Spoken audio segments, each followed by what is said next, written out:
Stop the clock so we can slow it down. It's time we find our way to a higher ground.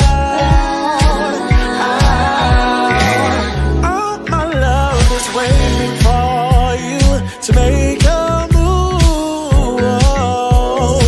Stop ignoring boys' faces and get behind the groove. Cause the way you walk and the way you stare, never mind my tears. Man, I think I'm out of get slow. Maybe wanna lose control. Can't be tonight. I had to overload. Says fire, burn, bright, take your flight and hold tight. Oh boy, you know I turn my left, not giving it up. Oh boy, you know you're all in the way, boy. Oh boy, you know I turn my left, not giving it. He's gone wrong, yeah, gone on and glow up. Oh boy, you know I turn my left, not giving it up. Oh boy, you know you're all in the way, boy. Oh boy, you know I turn my left, not giving it. He's gone wrong, yeah, gone on and glow up. Can't be tonight. I have to override. Set fire and burn and bright. Take your flight and hold tight.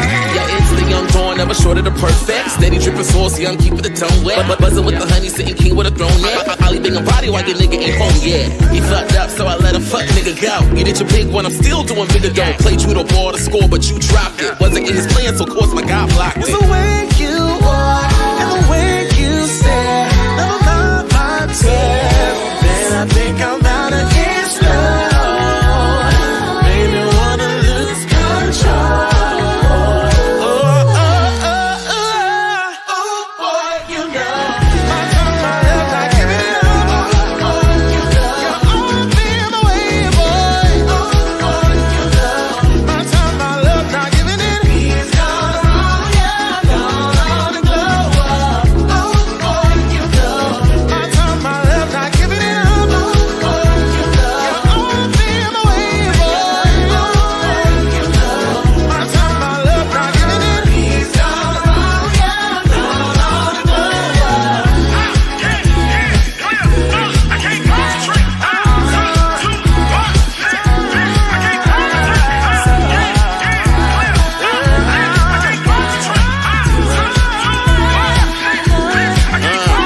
It's the pretty Sadiddy kitty, I'm back up on the market. Picking a player pocket, I'm about to have him starving. Taking the loops, knocking boots, my body rocking. Never the two, I'm the one, so nigga stop it. Yeah, karma finna pay me stacks. I know your new trick, watching, so relay this back. Finna have it don't lock like a chokehold. I don't got no time for a bro code. Let me go, but I let you go. Let go, but I let you go. Let go, but I let you go. Let go, but I let you go.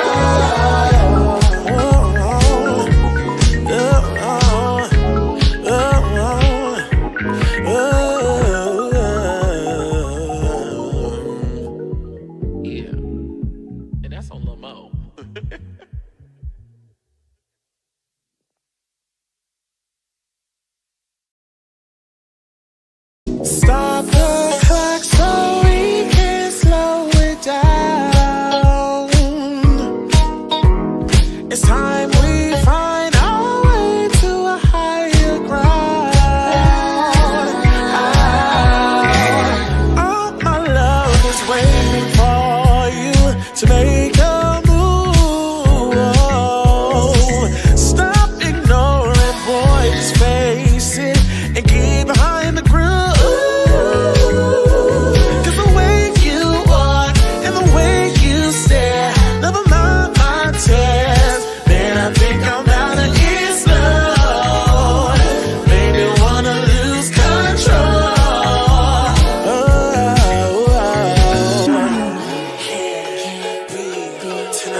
to own the law. 6, 5, burn and ride. Take your flight and hold tight.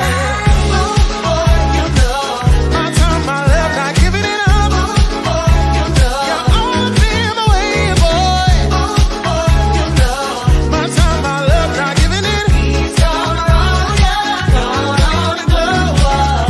Oh boy, you know my time, my left, not giving it up. Oh boy, you know you're all been away, boy. Oh boy, you know my time, my left, not giving it. He's gone wrong, yeah, gone on the glow up. Can't breathe tonight.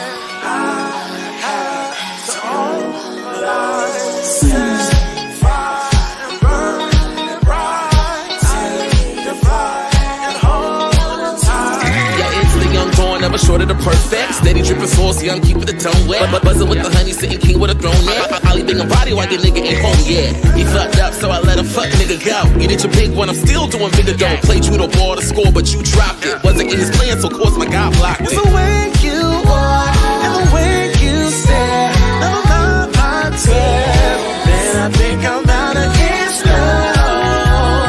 Made me wanna lose control. Oh boy, you know my time, my left, not giving it up. Oh boy, you know you're all been away, boy. Oh boy, you know my time, my left, not giving it. He's gone wrong, yeah, gone on the glow up. Oh boy, you know my time, my left, not giving it up. Oh boy, you know you're all been away, boy. Oh boy, you know my time, my left, not giving it. He's gone wrong, yeah, gone on the glow up. I can't concentrate.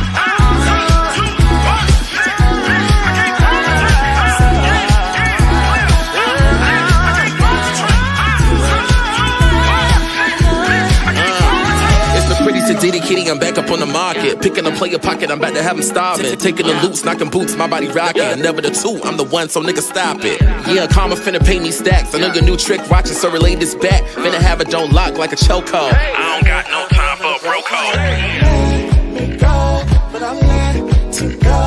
Let me go, but I'm letting go. Let me go, but I'm letting go. Let me go, but I'm letting go.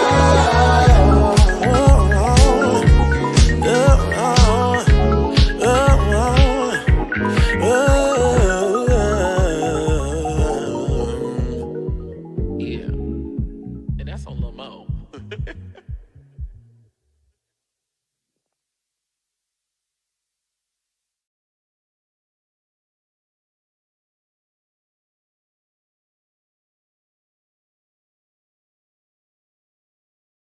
It's Oliver Twixt. And Mama Twixt here. Thank you, Puma, for our Puma Easy Rider shoes.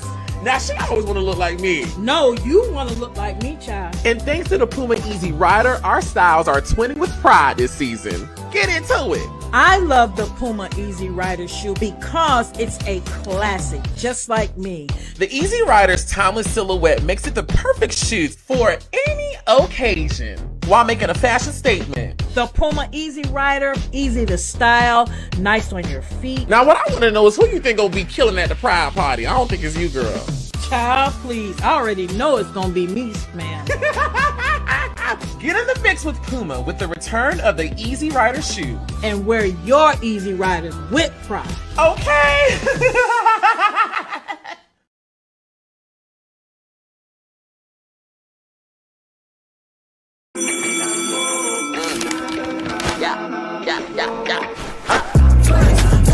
Everybody go.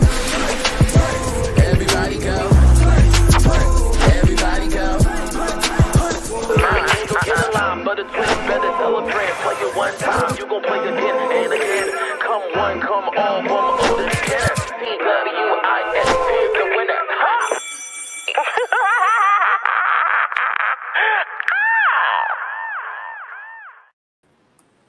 What's going on, everybody? It's Oliver Twixt here, your nerd boy cutie, reporting for duty. To do the Lord's work once on. Listen, I don't know what I sound like right now. I don't know what mic I'm speaking into. Q. Listen, y'all, I'm joined in the classroom today to discuss Real Housewives of Atlanta, season 16, episode 9. Q, one of my favorite people in the whole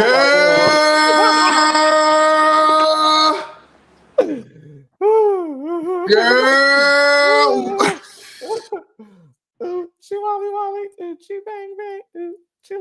It's What's up? always a time with you.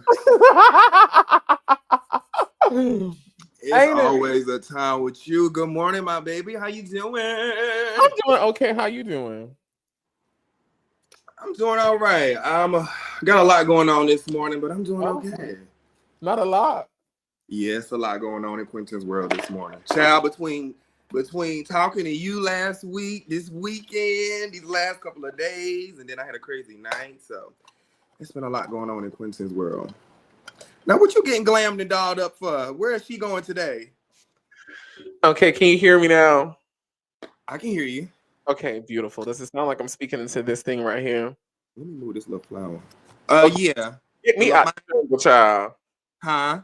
You over there with the leaves. I'm over here with the print. We just in the jungle. I like your little jungle fit. Give me Yes. round. I think that's appropriate for today. For today, I think so too. Most definitely, yeah. How you feeling? First of all, you feeling okay? I'm feeling lovely this morning. Oh my God, today has been so amazing thus far. I had a great getting up. Great getting up morning. Great getting up. You know, I went and utilized my legs to walk. I had a nice green breakfast, which was really nice. She's back on her health kit this month. Oh yeah, I must drop these 10 pounds. They must flee from me. I feel you. Oh my gosh, I've been gaining so much weight these past few days. Well, past few months, I've just been eating because I've been studying a lot more because my classes have been having to get harder. Mm-hmm. So, oh my gosh, I've been studying more. So, I have not been working out. So, I feel like I picked up so much weight. Yeah, it's been crazy. Weight will get on your ass so quick at this age. At what age? We're 21, child. At what age? We are 21. The weight will jump on your ass so quick. And it just stick to you. And the crazy part is I'm thick on both sides of my family. Naturally. Me too. And then I'm from the South. So everything has always been fried and cornbread and thick and grits and stuff like that. Grease, greens with fat back in it. You know, that's carrying on. So I've always just been a little bit on the heavier side. And then by me having sicknesses in my younger years, there were certain things I could do and certain things I couldn't do. So yeah, so I feel like I was always on the thicker side, and sometimes it catches up with me. So that's kind of one of the things I actually deal with is my weight. Oh wow, I never knew that. Yeah, but I get through it. You know, I don't even want to go down that road, but even years ago when comments were made about me, like, you know, when I was jogging on the beach for season 1 of LA, certain things starting to be said about me, you know, that was really me coming out here really trying to find myself again and my weight loss, all those things, because that's been always something I've dealt with.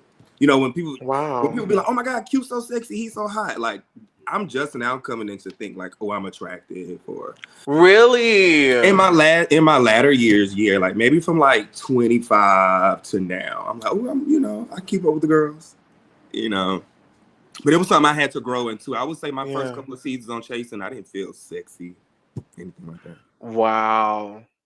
That's so crazy. I wish we had more time to get into it, because I know, but we got so much other shit to get into that we can't even be soft today. But no, I would love to talk more with you about like not feeling sexy when other people think you're so sexy, you know? Because we could dive into that. I feel the same way.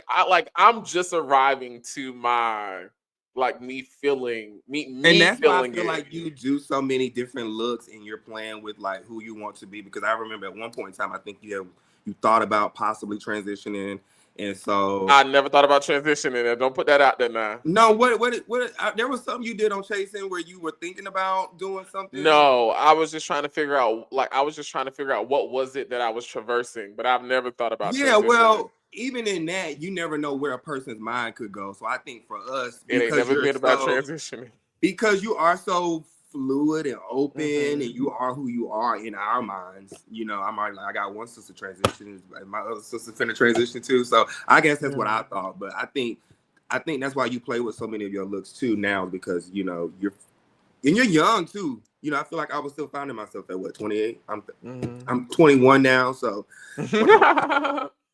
when I was 28, I feel like I was still finding my sexy a few years ago. Yeah, I'm not transitioning. I've never wanted to be a woman. You know, I don't want it to be T.S. Oliver. That's dumb. You know, I really just what you say? TSOT.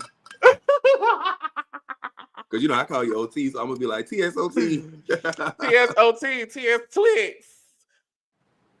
Olivia. But no, Twixt, yeah.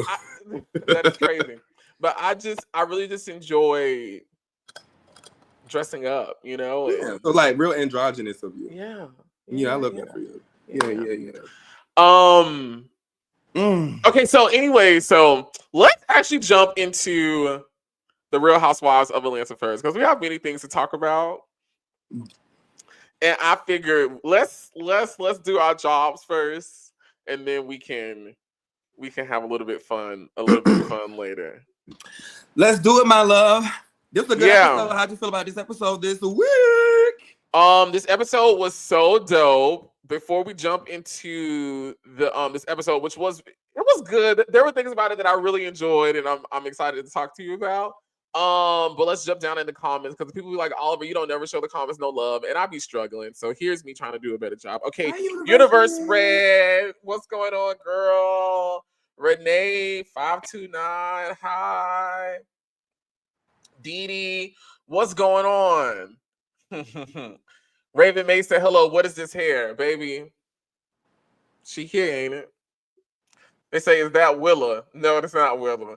This is actually my friend Sasha, who I be going viral with in those videos. This her little sister, Sydney. Sydney, say hi to the people. She's such a little cutie pie. This Sasha little sister. Oh, she's so cute back there. Hey, baby. The girl I be in the videos with the dreads. Beautiful. Okay. What do you call her? Your girlfriend? Your wife? Stud girlfriend. Your stud girlfriend. Child, you be work with this stud girlfriend. All over the platforms. Every time I click on something, I see you and the stud girlfriend. Ain't it crazy? I love it. Thank you. Denise Marshall said, hello, beautiful kings and queens. Hola. Deshaun Williams, hello. Hey, Deshaun, I like those glasses, girl. Do I need to see my PO box? Those Scotty by nature. What up, boo? Hey, what's going on, Scotty? Scotty, we have to catch up soon. I'm so proud of Scotty. I don't know if you're going to do a 2-for-1 and get me and O at the same time, but you know we both talk a lot. So, Scotty, we have to catch up with you soon. It has been years since I've been over to your playground. I'm so proud of Scotty. I'm proud of Scotty, too. Scotty out here doing his thing, ain't he? Yeah. Best life, baby. He done moved to Atlanta. He done been on social media with booze. He's winning awards. Got one of the biggest YouTube platforms I can think of at the moment. Yeah. Scotty. Shout out to Scotty. Been putting in that work for years. We love Scotty. TTB is in the building. That messy bitch. T.S. Oliver. TTB, what it do? TTB, are you still in New York? What time is it? It's 9:49 in Cali. So what time is it where you at, TTB? Cause your little ass be up. You know he be up and on it, child. You know he be up in his wig, smoking his cigarettes, smoking his cigs with his mic, getting the people going. I love it. I love it too. Yeah, shout out to TTB. Shout out to TTB. And while I'm on you, TTB, because we're gonna get into all the things later, but I just want to say, first of all, thank you so much for always giving me my flowers. Thank you for always giving me my accolades. Thank you for always being, when it comes to me, thank you for being professional. And even if you don't care for me, which you always give me my love, and I know that you do, even if you did not care for me, I just thank you for always not being biased. And thank you for just, I don't know, you have one of the bigger platforms that are doing a great job in the, not even web space because you cover so much, but you're one of the platforms that has been continuous throughout the, you know, for the past few years, being consistent and been consistently winning. Hello, winner. So I love to just connect and have other winners be connected to me. So I just wanted to give you a flowers real quick because even when you address certain sticky stories that I may not always be a fan of, because Oliver know I hate drama and I hate mess. But what I can say about you, TTB, is you always are respectful to me and you always give me my flowers and my accolades, regardless of the things and the topics that you have to discuss. So hats off to you. Thank you so much, King. Continue to do great work. Oh, that was so nice. That was so sweet. 1 p.m. Oh, I already know you already turned up over there then. So yeah, we finna jump into it. TTV says, I live for you, Q down. I'm gonna always give you your thing, sissy pop. Yeah, I like TTB too. TTB is really the only person in this conversation that I acknowledge because he's proven to me to have a mind that can think logical in spite of. See, those are the people that usually get me to like tune into them and be like, oh, okay, you are of substance to me, who, what does my opinion matter, honestly, at the end of the day. But I do like TTB because he may not like somebody and he can say, you did this right, or, this was great, or you do this well, or this was amazing. And journalism. He can like somebody and be like, bitch, I didn't like that you did this and X, Y, Z. Yeah. And, and he's still able to place properly the things as he talks. And I really like that. So that's why I acknowledge him. And that's why I worked with him season 2 of Chasing LA's Reunion, because he can, he's like the Wendy Williams of the web world. It's like you love him but hate him. But as a journalist, and especially when you work in this type of work, radio and hot topics and stuff like that, everything not gonna always be peaches and cream, and sometimes you got to get in there. But yeah, and sometimes you got to have the aura of someone who's going to get in there, but still be respected and do it in a way where it ain't to hell. Because some people just so distasteful, you don't even want to deal with them. Because there's certain bitches I will never give their, covered the show, and we just had that conversation. When we were asking about certain people, and certain people we couldn't even find anymore. Oh my God. Yeah, I like TTB. Yeah, I like him a lot. He's cool. And just in the private conversations him and I have had, I like that. I feel like him and I touch and agree on the idea that this is a business. This is a job. This is work. And how can we better work? And I like that about him a lot. Well, since we're running our mouth about him, y'all make sure y'all go over there to TTB and follow and subscribe to him and everything that he has going on over there. Yeah. All right. What else going on in the comments? Everyone's just saying they love us. This is Keisha saying, I love you, Q. Aww. Hey, boo. Yes, everybody's showing us love. Okay, let's jump into this episode of Housewives. Baby. 50 Cent. Messy ass Cynthia. 50 Cent had it going on this episode, baby. It was all about Cynthia this entire episode. She looked good. Mama had her legs out, boobs out. The messy side of Cynthia was out. The event side of Cynthia was out. This is definitely Cynthia's episode. Let's talk about this opener. Okay, yeah. So this opener is, we get reminded of briefly of what happened last week with Angela Oakley storming off, and we are thrusted into this opener with Cynthia Bailey basically going around being like a investigating ass auntie. A little messy auntie. She over here with this one. She over here with this one. And what I love about the editing and the production side of things, because I'm always looking at both, is what we always love, Oliver, is to see them in one home or one scene talking about a topic, and also in another frame or scene talking about a topic. And I agree. Just to see Cynthia bouncing around from friend to friend to friend. I can't even remember who she was with at each sit down, but Cynthia was just, and she said it in her voiceover, like, I come to collect the tea because her ass went to bed. So I thought that was perfect for I thought that was perfect for Cynthia production. Y'all ate that because Cynthia was the perfect person to do it because she's neutral with literally everybody. Listen, I thought this was such a perfect editing play by whoever decided it, the network, production, whoever, because one, it fast tracked us through so much exposition and scenes quickly. Mm-hmm. You know, we were able to get from this to this to this very quickly. Yes. It also gives, after Angela left the trip, so did Mhm. the entertainment. No tea, no shade. They did kind of end things once she wrapped up. So let's just skirt along with this. We got through so much exposition quickly. We saw everyone and we saw Cynthia working. Yes, Cynthia was clocked in. Cynthia was clocked in. She was Clock so in, cute. Cynthia. Cynthia was so cute. And I was like, this is what a friend of is supposed to do. You know, like contribute to the show just enough to where we still appreciate you being here, but you're not getting on our nerves. Yeah. Who is a friend that's gotten on y'all nerves? Marlo. I was gonna say Marlo too, because I was about to say Marlo had kind of started to get on my nerves, and then when she got her peach, she didn't do shit. But we talking about Cynthia, but Marlo was gonna be my answer too. Yeah. But I love that opening scene for Cynthia. I love the editing. I love everything about it. It was cute. It was fun. That was a good opening scene.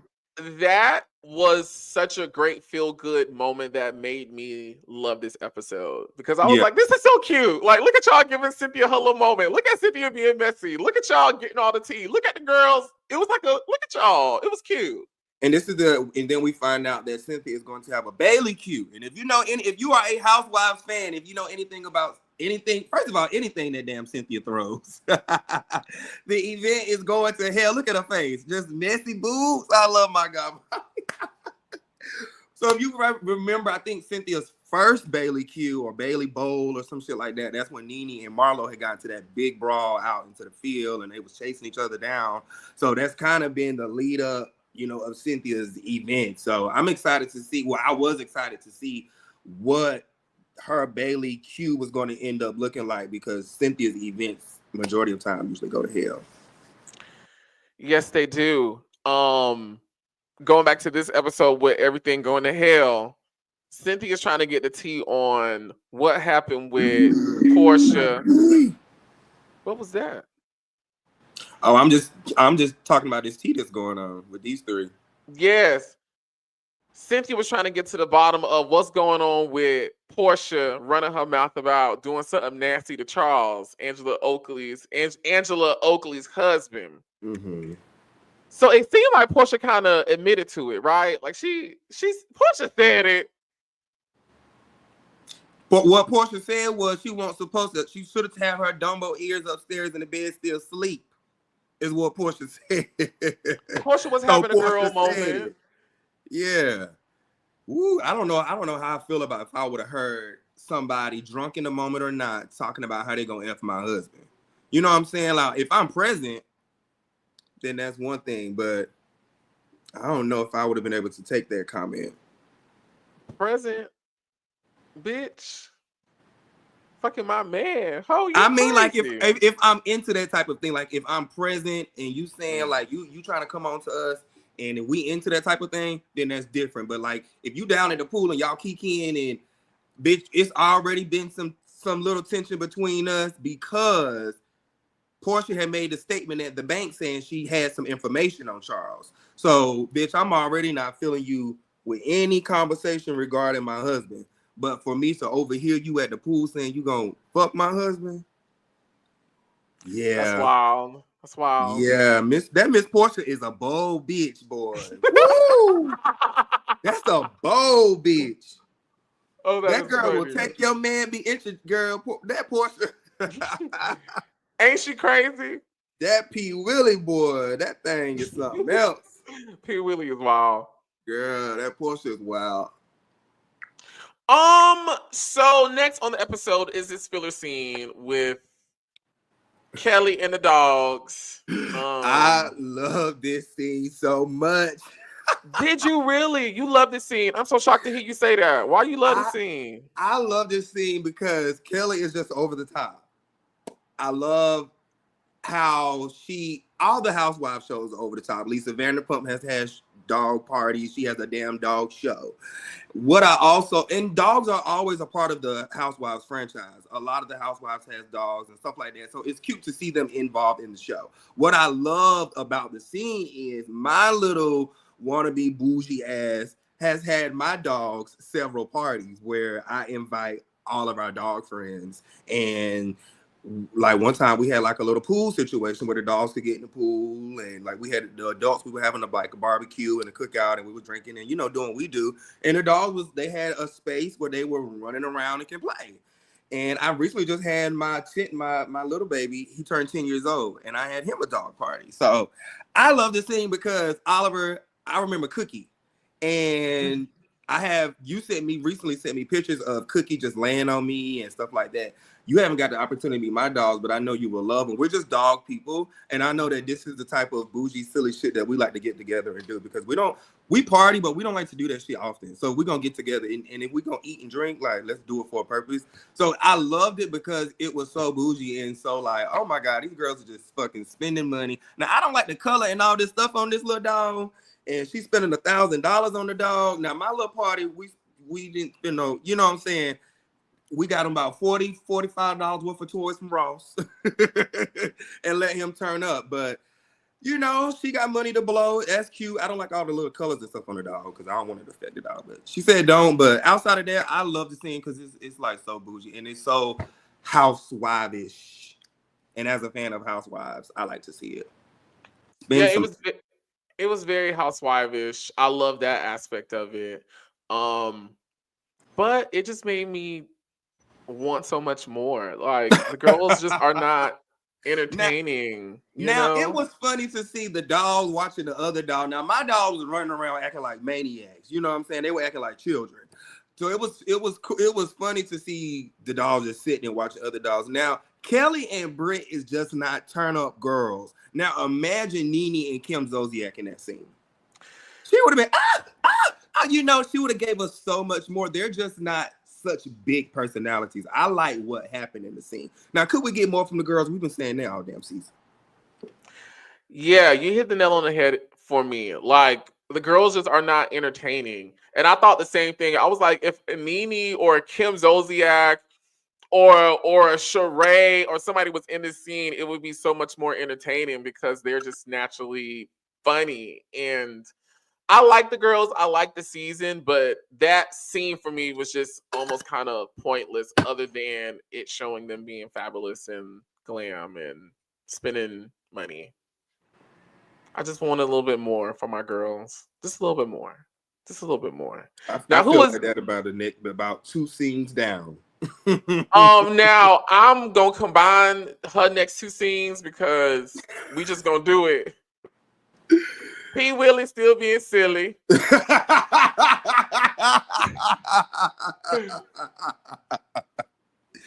Porsha and Dennis. Ain't it cute? They just need to tell the world they still hunching. I want Porsha and Dennis to get back together. They both so young and silly together. At least they be young and silly together. But it's like they are being young and silly together. Like they literally are still together being silly together. Like when Dennis popped out that little cut from the cut, I said, y'all playing and being silly today. Because Dennis, what you doing here? It is cute. I enjoy seeing them. Then Dennis tried to steal a little kiss. I said, come on, Dennis. I enjoy seeing them together, no shade. Me too. I just hate the storyline that they've had all season has been concerning Drew. I would have loved to see them being out doing more flirty shit. I mean, didn't they just do a YouTube show together recently and they was flirting all over each other? I saw it on the blog or online down at TL. I didn't watch it, but Drew and Dennis, just get back together, y'all. Porsha and Dennis, see you putting that bad spirit over there. Who I say Drew and Dennis? You said Drew and Dennis. No, Lord Porsha Jesus. And Dennis. Porsha and Dennis. Porsha and Dennis. Get y'all shit together and just get back together. Now this next scene was very boring to me at first, but then my social media mind kicked in and I was like, oh, you know what? This is actually really genius if she milks this the right way. And I'm talking about our girl Shamia, right? So she in this episode Ooh, she looks is so pretty. don't Shamia be beat. She look like a cartoon character right there. Shamia be beat, baby. She's a pretty girl. Oh, she's beautiful. So in this episode, Shamia once again is sharing her journey to motherhood for the second time around, right? This is her second baby. This would be her second baby she's trying to conceive right now, right? Don't let me lie. Don't let me lie. Okay, I'm sorry. I think it's baby number 2. Anyways, she's sharing where she is right now on her journey in motherhood. And I was just like, if Shamia milks this the right way, she could make so much money as a social media content creator in maternity and motherhood and things like that. Just because I'm friends with people who've done it and they like it's so lucrative. And I'm like, bitch, she's a fucking housewife on Bravo doing all this shit. Like she could run away with the bag because hoes always gonna have babies. Yeah. And motherhood is so, it's so prominent. And motherhood is so, and Shamia is so open about her motherhood journey. It's just going to give her more room to work with, more things to work with, more people, more brand, more companies to partner with. Everything ain't about money and stuff like that. But when we see an avenue, strike it, and she's so open about her motherhood journey. It's just such the perfect thing for her not to work hard to do. I love it. Yeah. I enjoy Shamia. I enjoy Shamia. She's relatable. Yeah. She's like, she represents so many women. She represents so many women, She leads an aspirational life. She's on a huge platform. She's funny. She's relatable. She's outgoing. Yeah. Like she's spiritual, she believes in family. She's like the whole package. The Pamper brand deals, girl. That's all I'm seeing. Like the Pamper brand deals, the milk brand deals, the Syracuse Cinnamon brand deals, it's the so pacifier many brand deals. Oh yeah, and it's like so many like motherhood seminars and like women workshops. Workshops. Women. I'm thinking like that stuff. You thinking product? I'm thinking like we got to team up. Put these minds together. But anyways, so many workshops, so many conferences, all women stuff that's just happened. Women's Month. What? I wouldn't even be. She would be so booked. Women's Month. So she means get on it, child. But at least I feel like this is how you could organically build that kind of business because she's let us in on the journey at this point. So we see the genesis of it, and we see the story behind it and we understand the meaning behind the product, Mm-hmm. Now this next scene. Are we talking about the Oakleys? No. But yeah, we talking about the Oakleys, but no, that. Oh, you know what I skipped past? Because I combined it. Let's talk about Porsha and this au pair. Yes, please. First of all, what is that? You just as bad as Dennis. Talk about what is that? I ain't never heard of no shit like that. Maybe my country. Listen, my country has. Yes, an au pair is basically like a nanny or a babysitter who lives with you. How old was that little girl? She was a young girl. She looked young. Typically, college students do it, or like younger girls do it. Typically, and they supposed to be like the nanny. Yeah. I don't know if I want no young nanny. I need you to know some remedies. I need you to know how to save a baby for real. I need you to have some experience with my baby. I just want to know what is Porsha doing that she's so busy she needs an au pair. An au pair.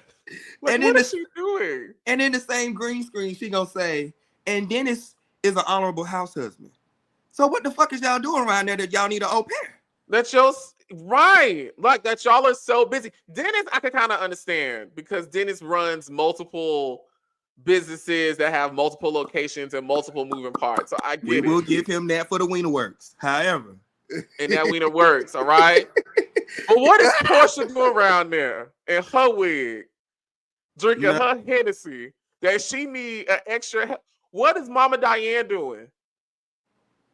Getting glammed up to film the show. Oh, she's busy. But so you we know need an au what? pair. That's crazy. So who house was Porsha even in? Was she in that house? Does she not supposed to be filming in, or do she? Where is she still staying in that house? Do you know? I don't know where she's staying at. Because I know now. In terms of where they are in the show, I don't know where she's staying at, but I do believe I read somewhere where the judge granted her access to stay and film in that house. So as of today, she's back in. Because I'm but like, in terms of the show, I don't know where she is now. Why you need an au pair at home if you're not even working and filming at the house? Porsha say it's a lot around here. Porsha. These young moms, look, these young moms. Don't you hear Nene just talking? Let me not get in trouble with no moms on here. You don't know what it takes to be a mom. I'm just kidding, y'all. JK. Just kidding. Yeah, I'm not saying she don't need one. I'm just curious to know what the hell is she doing that she needs one. Like, what is she doing? And especially if Dennis is an honorable house husband. Well, you know that was for the show. You know they were being funny about that. Dennis been around there gallivanting around behind Drew. This is correct. And he could have been at that house with that baby. Because they don't even work together no more. Them little 2 months is gone. But he's around there making beats for the baby's college fund. I wonder if she still got the au pair. Does anybody in the comments ever had an au pair? Has anybody ever had a nanny? Let us see some comments real quick. Like, what does it help with? Or like, when did you feel like you needed to bring one in? And how do you have that conversation with your husband? Because some husbands, I guess because I'm from the South, a lot of, I come from men with old school thinking, so it's send me a little bit, but I'm a little bit more progressed. But it's hard to tell a man sometimes like they need help with a baby and stuff like that. So I wonder, how do you have that conversation? So let us hear from some women in the comments. Yeah, I'm looking at the comments right now. If anybody wants to drop down and say anything. I never had a nanny. I never had an au pair. We never had things like that. I had an auntie, I had a nana, a granddaddy, a cousin. My mama ain't never had no babysitter. Not even a babysitter. The most thing I ever had that was, I think, like, we had somebody that would come clean the house. That's about it. My mama had 3 maids, and she birthed all 3 of us. Baby, I ain't never had no nanny. We ain't never had no babysitter. When we got old enough, we watched each other. We got our ass beat. Yeah, clean the house. Yeah, baby, we clean our own house. Yeah, so I even staying the night at other people's home. I never did it as a kid. Never ever. I had one friend, and I probably did it maybe 5 times. Not even 5 times. But at the same time, y'all heard me say earlier, I was a very sick baby. I had eczema, asthma, and air palsy. So I had a lot of things going on, and I had chronic asthma. Air palsy, what's that? So air palsy is where one side of your body is stronger than the other side. And then also one side of your body it's different forms of it. But for me, let's just say this right shoulder is 67 inches. My right shoulder could be 67 inches. My left shoulder could be 71 inches. So it's kind of like I was always like a little bit, why are you laughing, bitch? Stupid little bitch. Bullying friends. No, I'm just kidding. But anyway, this was something I dealt with as a kid. So it stopped me from playing sports. And I always had to go to physical therapy to strengthen my muscles and different stuff like that. So my mama didn't let me stay with a lot of people. This bitch is still laughing, girl. Do you need that? I'm sorry. Keep going. I'm silly. You two that you giving Porsha. No, this is something I really dealt with as a kid. No, I believe it. Even in school, I used to have to. We going far from Housewives. Even in school as a kid, I remember having to take my inhaler. I was always that kid that the nurse would have to come get me out of class. I hate you so much. The nurse would have to come get me out. That's what I was thinking. I was like, Q was probably that kid that always was getting pulled out of class. We always had to stop and what we was doing because he done fell out. We I got to remember. was. We got to be his buddy because he can't. Oh, Cause not my Lord, buddy. I didn't we need a got to buddy, hold his bitch. I hand. won't retarded. That was Everybody, a please bad word. I remember when we go to apologize. lunch. That was a bad That's word. all. That's all. I was like, Q was that kid, but keep going. But no, I really was. I was a kid. I would have to get called out of class. I had to take my inhaler. Had to take certain medicine, all this stuff. Like my doctor, I didn't have a doctor down the street in North Carolina. I would have to drive to like Duke Hospital or like UNC Chapel Hill, which is like 2.5 hours away. Every appointment, like sometimes twice a week, sometimes once a week, like for years. So shout out to my parents though. I'm not on any medication to this day. I have overcome. Glory. Hallelujah. Glory. The crazy part is I don't know how I got off asthma. I don't know when did I used to take like sleep I used to be on sleep machines and stuff like that. I am so serious. I used to like have to like go to sleep and be plugged up to a machine. And to this day, I just remember like starting to run and exercise because I got tired of like bitches like you laughing at me. I'm sorry. And so You're just so country. I am. I'm to the bone, baby. Country to the bone. But yeah, I just remember doing certain things to weed myself off. And I remember always praying to God, like, I don't want to be sick. I want to be regular. I want to play football. I want to do the regular shit. And so I did. I never knew this. And that's why y'all see me run so much. That's why y'all see me exercise so much on social media, is because as a kid, those are things that I could not do. Now I'll outrun any bitch on this live. Yeah, me too. Yeah, you outrun me. Because now I run like 5 miles a day. No inhaler. I ain't took an inhaler in years. I don't even have an inhaler in this house if something was to happen. The part that got me, what you said was, what? I don't even know how I got up. I don't know how I got over it. So you may have said over it, but in that moment, my ears heard got up off asthma, like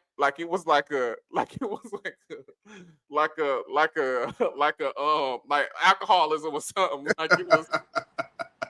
Shit, to me, it was a that's beautiful drug. though. It was over me, but to this day, I don't do or take anything, and that's why. That's beautiful. Go back to the comment that like I said years ago that was made about me publicly. It hurt me even more because no, bitch, I wasn't doing stuff for likes, clicks, and views. This was for me. I came here to heal me. So back to Housewives. That was so beautiful. Person. I got a real person. Y'all know all my sicknesses now, child. Call my doctor. Now I'm serious. I don't have anything now. That's beautiful though. It really is. And Miss Oakley and Mrs. Oakley.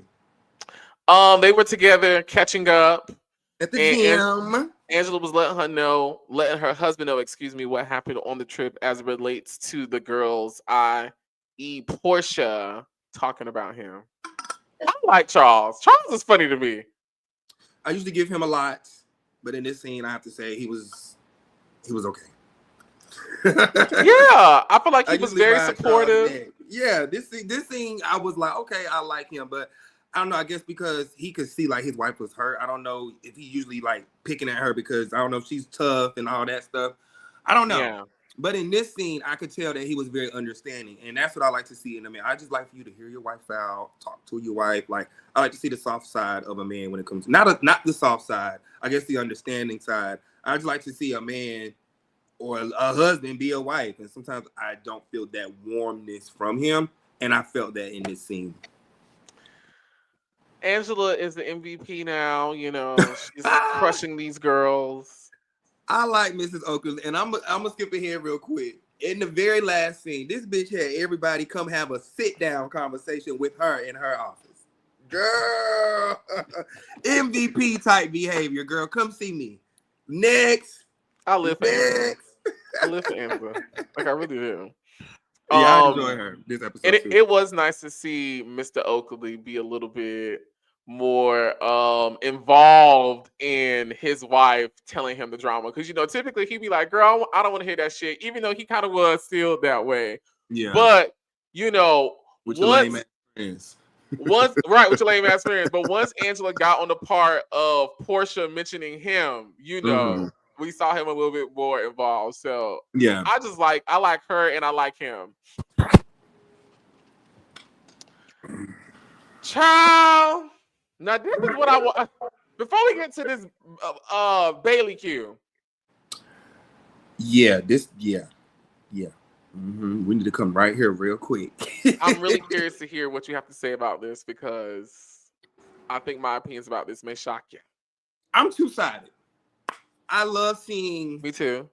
I'm two-sided. I love seeing black wealth. So I love seeing the family discuss the family home being passed down. I think a lot of us, especially in this generation, are dealing with that. We always used to go to Medea house, Big Mama house, Grandma house, Yeah, me. Nana house, whatever you call your grandmother. We're always used to going there. And a lot of us are now dealing with not having nowhere to go anymore.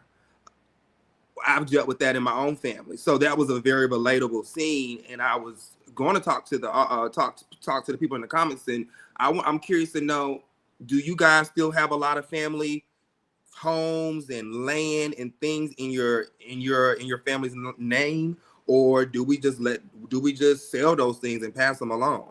You know, so I was interested from that point of view of the scene, but it was because it's Brit. It just was a little flat, so I enjoyed the conversation more. So, like, I wish they would have showed the home. I wish we'd have been in the home. I wish we'd have saw a widescreen shot of B-roll of the home. So, I don't know. I think those are the small details that are missing with Brit. So that scene kind of felt a little flat for me, but I enjoyed the conversation of what they were talking about. But I enjoyed seeing a little bit of family drama, though. You know. See Brit with somebody else outside of her husband. Yeah. Going back to what you said earlier about Black people keeping real estate in their family, that's definitely something that's a conversation I'm currently having with my family. Because I have enjoyed, you know, certain houses being in our family for many of years, you know, and now that I'm in a place where I know more about money and real estate and legacy and all the other stuff, I'm asking my elders certain questions. So that's actually like a real thing, because that's something I'm really actually going through right now, actually, and just trying to ask the right questions, get the right answers, you know, with the time that we have, you know. And while we're go ahead. No, I'm just saying, like, that's a real thing. Like, that scene was very relatable. It was very relatable. So shout out to Brit for that. Finally, Brit. Ooh, girl, finally, we can give Brit Edie something. Jesus. Look at her laughing. She laughing too. We laughing too. She's shocked. She just as shocked as us. But before we even move on, I do want to say, I think that is a very important conversation that we need to have in our families, is because a lot of us are going through it. I went through it many years ago with my mother's. Well, I don't want to start doing all of that. I went through it many years ago with one side of my family, currently going through it with this side of my family. And it's something that families go through often. So if you have the family matriarch in your family, start finding those deeds, start asking those questions, because I'm a question asker. I'm asking, who land is this? Where my piece? And listen, everybody need to know what's going on and not wait till family members get in the ground and we no longer can communicate. So have a family reunion and then have one night where y'all handle business and tackle these conversations. We need to tackle these conversations in our home, because so many of us are losing or just selling and letting stuff go when we can keep that stuff in the family and allow that generational wealth to go down to our kids' kids, and et cetera, et cetera. Yeah, that's so real. You said that. Let me drop a bomb for you, Q. Mosey, my fellow can. Oh, I gotta give you one of those. Yeah, definitely. I didn't hear. I'm about to say, why is it taking so long? But I didn't. Oh yeah, it dropped.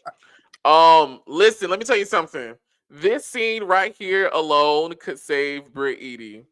Because let me tell you something. When that grandma came around that corner and said, "Y'all that foolishness down. Y'all need to."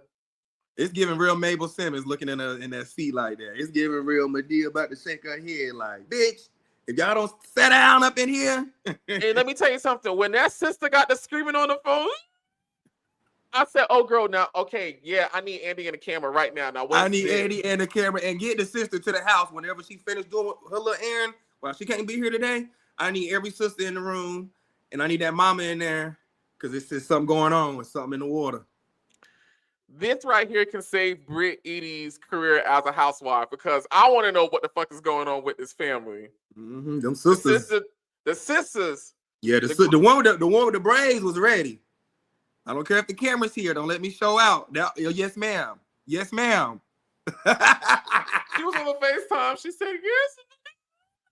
Yeah. Said, Mama with the braids was ready. Her? She was ready to turn it up. I said, what the fuck wrong with her? What's going on? Like, I was like, oh, she's crying. What has happened? Yeah, Mama was pissed. When Grandma came back from round and said, and she I said, oh yeah, okay, I want to see what's going on. Yeah, it might be over for Sunday dinner. I want to know. Please. And leave your husband at the house so you can be free and do what you need to do. I don't need you holding back. What the little hobbit said, your pill popping roommate. Ooh. Who said that? That's what Kelly said to Britt in the super trailer when they was going back and forth. And Britt was like, nobody wants to be your little hobbit. Before that, Kelly said something about you and your pill popping roommate. Now, my messy ass best friend Jasmine called me the other day and thought that Britt said, not Britt, and thought that Kelly said with your in the closet roommate. I said, now she ain't say that now. They've been trying to make this man in the closet all season. Good now, Lord. She ain't say that now. Dang it. Come on back. Lord have mercy. Not pill popping roommate. I wonder what it is that got Kelly and this child to this point. My God. We finna find out. It looks like it happens on this season. We know it's on this season, food. I'm just talking. It looked like Phaedra finally about to pop out. She's coming. We finna get to that. We still got to get to your godmama Bailey Q. I just knew you was gonna be. We don't want to skirt past that. Child, let's get on down to the arguing down to the lake house. Cynthia Bailey, ladies and gentlemen. That's Cynthia gonna get it started, okay? Cynthia had a lot of people in that house. It was a lot of chefs and a lot of movement going on. I just thought about that scene. There's a lot of movement going on in that house. Look, it's somebody behind the shoulder. If they're paying to another side, it's probably two more people behind another other shoulder. Q, that is ignorant. That is so ignorant. That is ignorant. Let's get to the Bailey Q. Now, I enjoy Cynthia's home. It's a beautiful home. Beautiful home. I'm glad to see Cynthia throw an event. I'm glad that they let a friend of the show throw an event, but I feel like because it's the Bailey Q and Cynthia is a little bit messy and her Bailey Qs are majority of the time messy and go to hell, they let Cynthia do this. Now, one thing that kind of creeped me out and I got questions about, my spiritual side was coming out. I have never seen a walk-in prophecy do what happened in this episode. Now, I want to say I come from a church background. I think a lot of y'all know that. So I come from all of that. I come from the rolling around, and come from the demon. I come from casting out. I come from all of it, right? I come from the prophetic voice. I come from being under a prophetic voice. I understand all of that. I've just never seen one operate the way this lady was operating. Like, I felt like she was doing readings. But for Cynthia to be like, oh, my prophet friend coming, Like, I guess in the church world, it sounded a little weird. It sounded a little weird to me. I don't want to say ignorant. It just sounded weird. And so for the lady to come in and actually start giving out what she feel or what she felt, not saying she was false, because I don't want to tear a queen down, because she was beautiful. It's just something I've never seen before. And it seems like what she was saying was accurate to the ladies. Not saying that she could not have a prophetic voice, because she clearly could. She can. I've just never seen the gift handled like that. The part that had got me was when Drew had walked in. I think it was Drew, or was it Britt? I'm not sure who it was. Maybe it was Drew. And whoever it was brushed up against the prophet, and the prophet had said something, and you could hear a soundbite of Cynthia saying, "Ooh, you felt something already." Just ignorant. That Cynthia is silly. Yo, I just enjoyed Cynthia's little asides. Like when the thunder had hit, she said, "Oh, I love when Cynthia says, not lightning. Oh my god, I was cracking up at Cynthia. I love Even it. later on, when Cynthia was like getting this person together to talk, then bringing back this person over here, and then when I think when she told- Shamia later on was joking about the prophet saying a Porsche or something like that to Angela, she was like, a Porsche. You could see Cynthia looking at her like, girl, like, don't start that. Like, don't do that.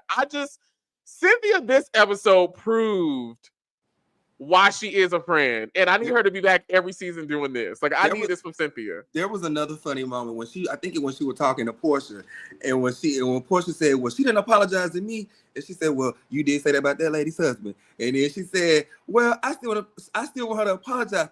Oh, Lord, Porsha. You know? Like, Cynthia's eating. She's eating. I live. There was a moment where she said, well, come on and talk yours down. There was something that she told Porsha. I'm not quoting it correctly, but there was something that she said to her in that same scene that had me giggling as well. I said, well, Cynthia is cutting up. Cynthia's cutting up. Cynthia's cutting up. So that's all I have to really say about the prophet lady. The girls look great, but yeah, I want to know what y'all think in the comments. Like, what are y'all thoughts? What are y'all concerns about the prophet lady? Oh, how do you feel about it? I know you come from, I don't know, we come from the same type of church background, because I come from the sticks and the real deliverance. I've been like to real deliverance service and etc. So I'm not sure if you've seen what I've seen and how you feel about, you know, casting out spells and demonics and being on a prophetic voice and all of that. So because I want to know what your thoughts are also on. And do you remember Mbele? When Kim told us, what's the difference between Mbele in the elephant room and prophet lady? Yeah. For me, that was a little secular for me too, you know, and I don't want to talk down on it and against it being effective because I don't know. And I don't want to be offensive to anybody. But it was different for me too, you know, like she was just handing out prophecies like it was tickets, you know, like you get a prophecy, you get a prophecy, you get a prophecy. So seeing it happen was different, you know. Growing up for me, when I heard the word prophet, that was like a position of such importance, and most prophets don't even want you to know they're a prophet. Yeah. They don't even want you to know. Like, it's like coveted, it's rare, you know, and so it's a gift you have to cover. Sorry, when you said covenant, my ears went up.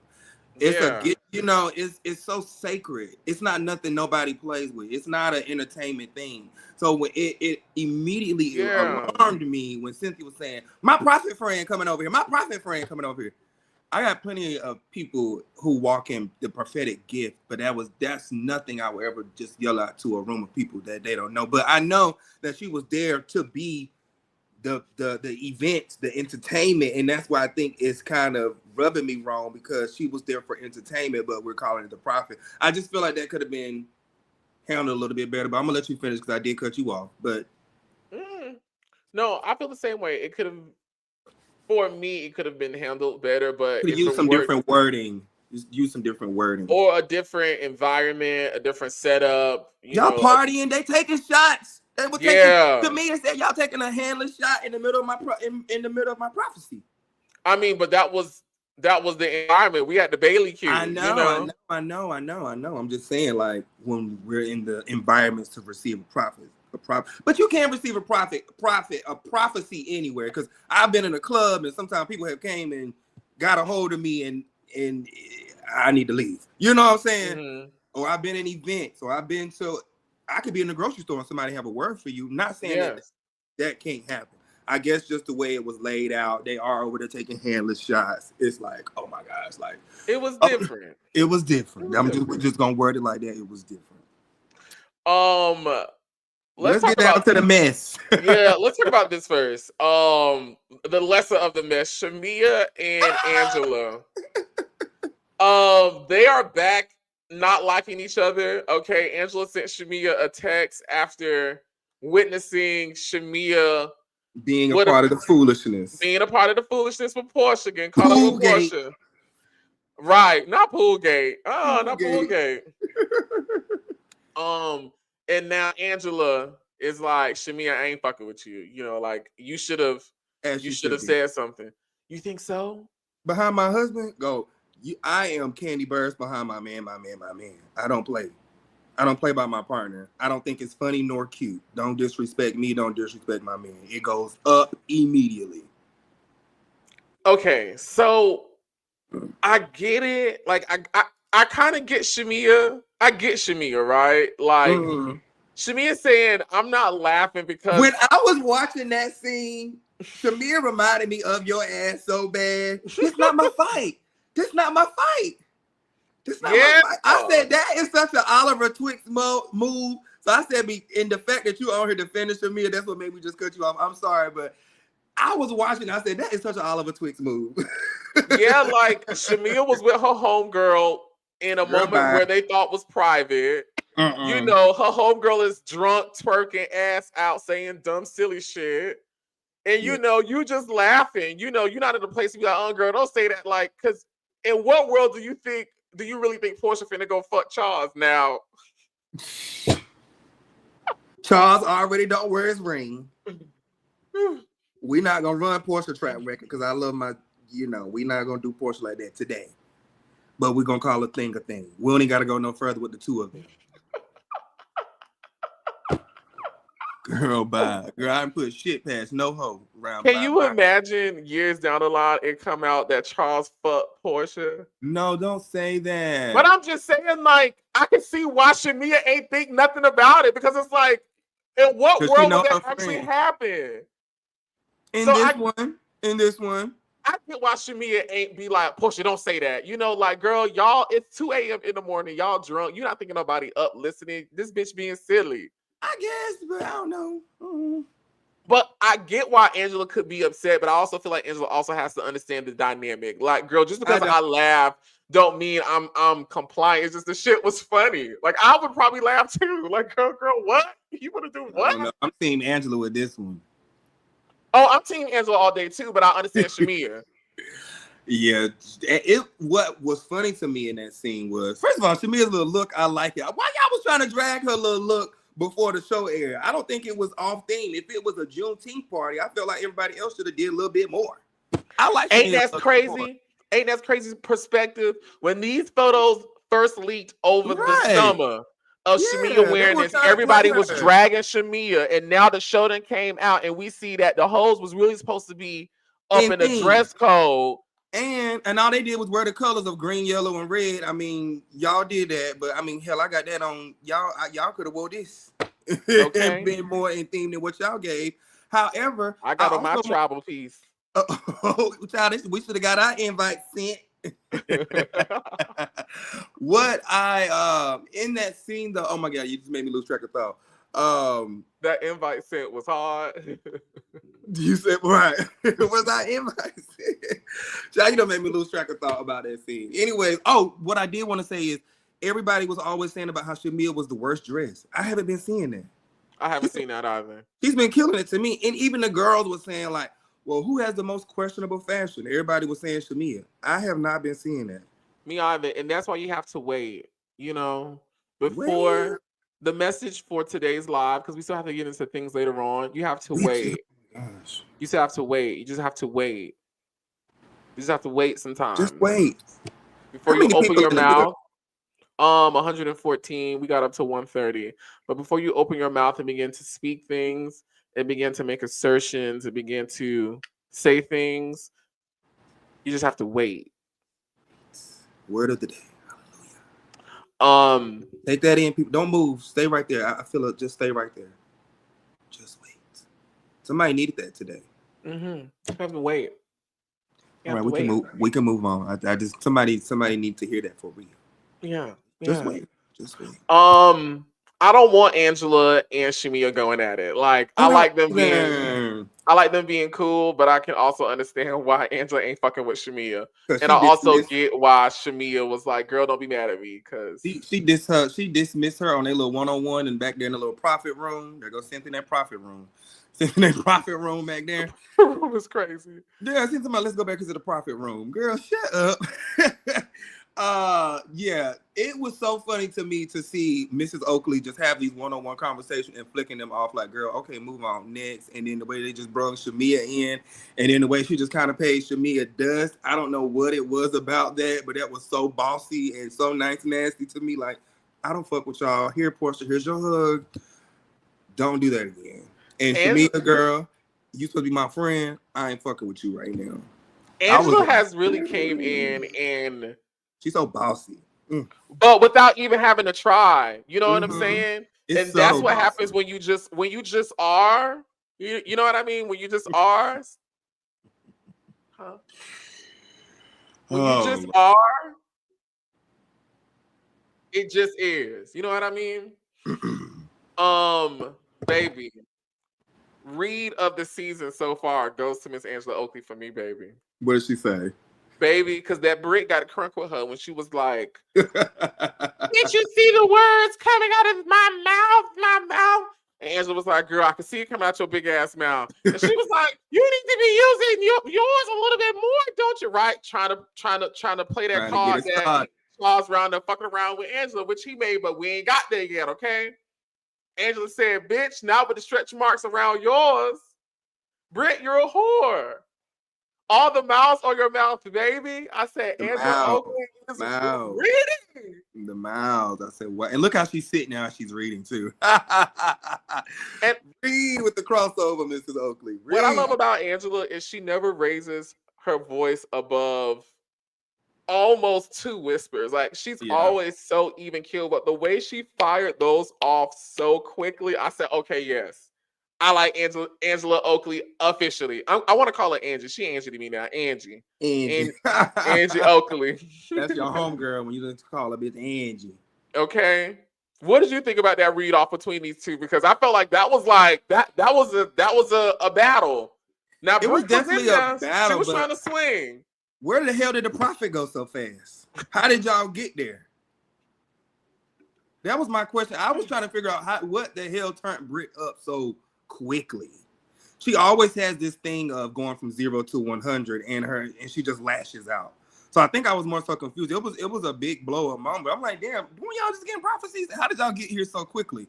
And Brit, why are you yelling? That would have been me. Like when she started doing the hands thing and she started getting loud, I would have just started tapping out because I just felt like it's too much for me. But it was a read off. Yeah, it was definitely a nice read off. That was the second matchup between Angela and Brit, and Angie got hurt again. Just loud and Angie told her ass up now, but just loud and unnecessary. I don't like when we be ignorant. Like we can have our stuff, we can do our thing. Y'all, there's people in here, y'all are acting ignorant. Yo, I'm enjoying sitting right here. But I'm enjoying Angie getting the girls together because she got Brit together. I love it. And of course, it gets cherry on top is cutting to Shamia's face when she's like, girl, did you just say that? And of course, we done seen pictures of this girl sucking dick. You know what I'm saying? Like, that's what made the read hurt even more. But she was like, Brit, you're a whore. Yeah, that was a funny scene.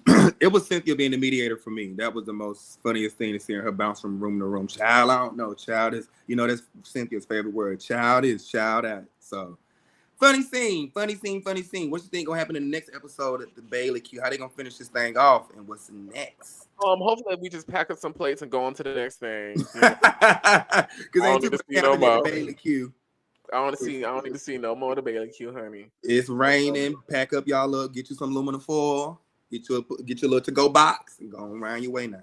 It's crazy. Yeah. Let's take a little break. I got a potty. Yeah, let's take a little break because some more water. We have to talk about. We have to talk about all these. We have to talk about the chitter and the chatter. The chitter and the chatter. I'm actually, to give you a little break, Q. I'm gonna start the countdown over, so it'll be like a 4-minute little break for you to drink. Okay, I need to get some more water. Yeah. All right, y'all, but don't go nowhere because there's definitely more in the mix with Twixt after this.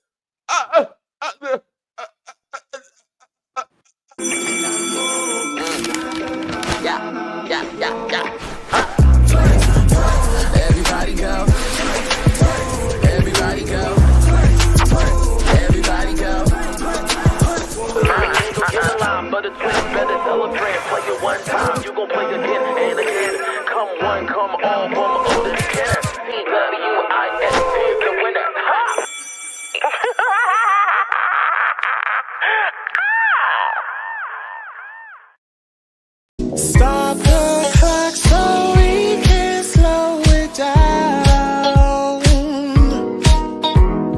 It's time we find our way to a higher ground. All my love is waiting for you to make a move. Stop ignoring boys' faces and get behind the groove. 'Cause the way you walk and the way you stare, never mind my tears. Man, I think I'm out of get slow. Maybe wanna lose control. Can't breathe tonight. I had to override. Set fire, burn bright. Take your flight and hold tight. Oh boy, you know my time, my left, not giving it up. Oh boy, you know you're all in my way, boy. Oh boy, you know my time, my left, not giving it. He's gone wrong, yeah, gone on and glow up. Oh boy, you know my time, my left, not giving it up. Oh boy, you know you're all in my way, boy. Oh boy, you know my time, my left, not giving it. He's gone wrong, yeah, gone on and glow up. Can't breathe tonight. I have to override. Set fire and burn it bright. Take your flight and hold tight. Yeah, it's the young born, never short of the perfect. Steady dripping sauce, young, keeping the tongue wet. But buzzing with the honey, sitting king with a throne neck. Ollie big and body while your nigga ain't home yet. He fucked up, so I let him fuck nigga go. You did your big one, I'm still doing bigger dough. Played you the ball to score, but you dropped it. Wasn't in his plan, so of course my guy blocked It's it. the way you walk and the way you stare, never mind my tears. Man, I think I'm out of get slow. Maybe wanna lose control. Oh boy, you know my time, my left, not giving it up. Oh boy, you know you're all in my way, boy. Oh boy, you know my time, my left, not giving it. He's gone wrong, yeah, gone on and glow up. Oh boy, you know my time, my left, not giving it up. Oh boy, you know you're all in my way, boy. Oh boy, you know my time, my left, not giving it. He's gone wrong, yeah, gone on and glow up. I can't concentrate. 3, 2, 1. I can't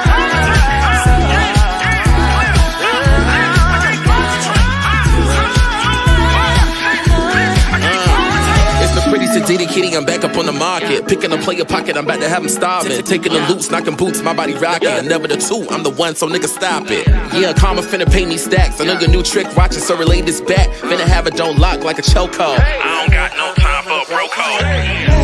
Let go, but I let you go. Let go, but I let you go. Let go, but I let you go.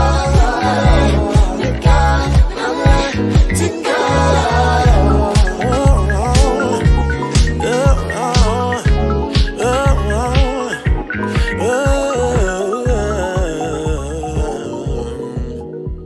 Yeah, and that's on Lil Mo.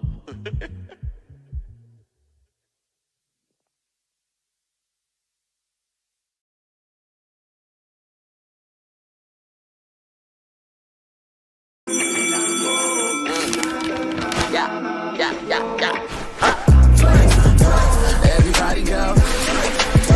Everybody go. Everybody go. Ain't gon' get a line, but it's better tell a friend. Play it one time, you gon' play again and again. Come one, come all, from Otis Kenner. TWIS is the winner. Ha!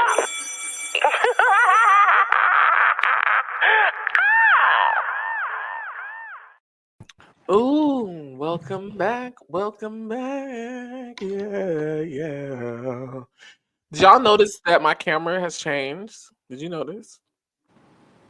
No, I haven't noticed your camera changed.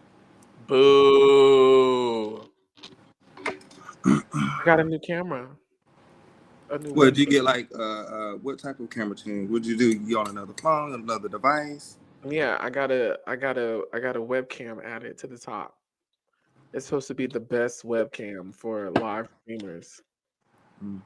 That's what they said when I Googled it. That's what came up multiple times. The El Gato. But we'll see. We'll see when I go to edit this what it shapes out to. Not just like after school. Wow. Because you over there, you got your drink. I'm over here with my watermelon child. Such little cheering. Such cheering. Just cheering. Cheering. Not this. What? Hold on. Let me just put it on you. What's this? What? What's this coat you got on? Coat. This is not a coat, love. It's actually it's one of the brands that I work for. It is one of my Your jacket. No, it's actually a beautiful robe. Hold on, I'm glad I put some pants on. So it's actually a little house robe. So the network that I work for at Brandon TV, they have a spa day for the staff, and they do different things where we actually just come and just relax and do different things. So they actually gave me a at-home spa robe, and I felt like I've been repping some brands that I'm, a part of and working with this week. So I just decided to carry it on, and I feel like perfect conversation from. Oh, and I have like mugs, bags, robes, so much merch from like the network that I work for, and I have multiple, pieces of merch from the multiple networks that I work for.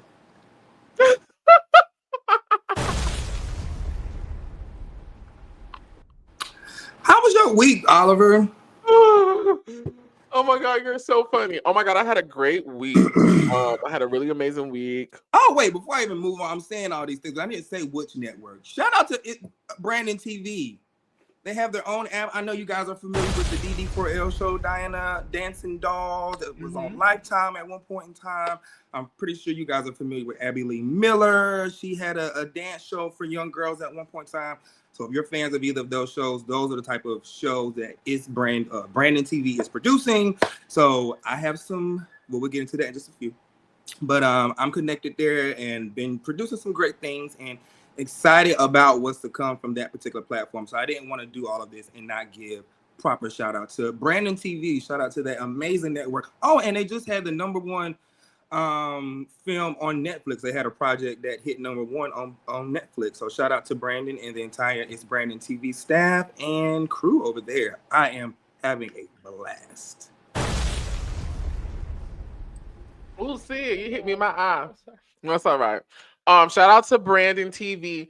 After I heard you mention it in one of the lives we did, I went and researched it because I hadn't heard of them before. But when I went and did the research, I was like, oh my God, they're doing amazing things over here, like big things. Like, this is a company that is Thank you. developed and doing things out here. Like, so we actually have a studio in Burbank, California, and producing some great projects. Like everything is in house. It's like all right, girl. Okay. It's like a two sound it's two sound stages inside of the studio. I mean, upstairs, downstairs. I mean, I can't even tell you the square footage. It's humongous. So I'm excited for the projects that we have to come out. They're getting ready to do a personal project of mine. I can't say too much, but we'll just say Q may be back in the streets soon. And I'll just leave that there. So I'm definitely enjoying myself over at BTV, but I did want to give them a proper shout out. Shout out to Brandon TV. Shout out to Brandon TV one more time. So, like, what's your role over there with them? Like, what do you do? Oh my God. So I have several roles. So my first role is I'm producing one show. I don't want to say the name of the show yet because those things are still in the work. But if you follow BTV, you will see them promoting and tagging me. But because we're going in a new direction with some things, I don't want to say the name. But if you follow BTV, their name is Brandon TV on all social media sites. There's one project that'll be coming out soon that I'm a part of. You'll see the fans you'll see the cast kind of bickering and going back and forth as of right now. So they have, the cast over there is pretty turned up. I think the last time you guys saw me, which was like a couple of weeks ago, I was working with younger cast. Over here, I'm working with older cast. So this is, and it's people that you all have seen on several different reality shows on actual networks. So it's kind of like getting a bunch of them in the house and it's getting ready to get funky. So that's exciting. So I'm an executive producer on that particular project. And I just had a conversation with them on yesterday, and I'll address it a little bit later. But yeah, so we probably about to give birth to something else. Something else is in the works. I'm stuttering because I'm so excited about it. We literally just had the meeting less than 24 hours ago. And so we're getting ready to do some other things, and I'll be EP in that project as well. Yeah. TTB's down here giving you your props. She said Q was brought on to executive produce season 2 of Getaway LA, I believe. Is this true?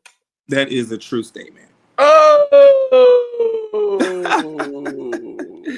I love Brandon TV, man. Like, so far it's been a great experience, and I've been there about a year. We had one project that we were working on. We decided to shelve it and work. They decided to put 10 toes into the Diana shows and all of those things that we're pushing at the moment.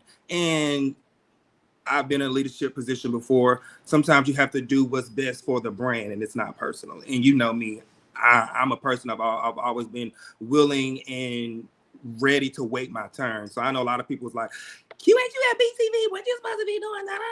Like, I'm still present. You know what I'm saying?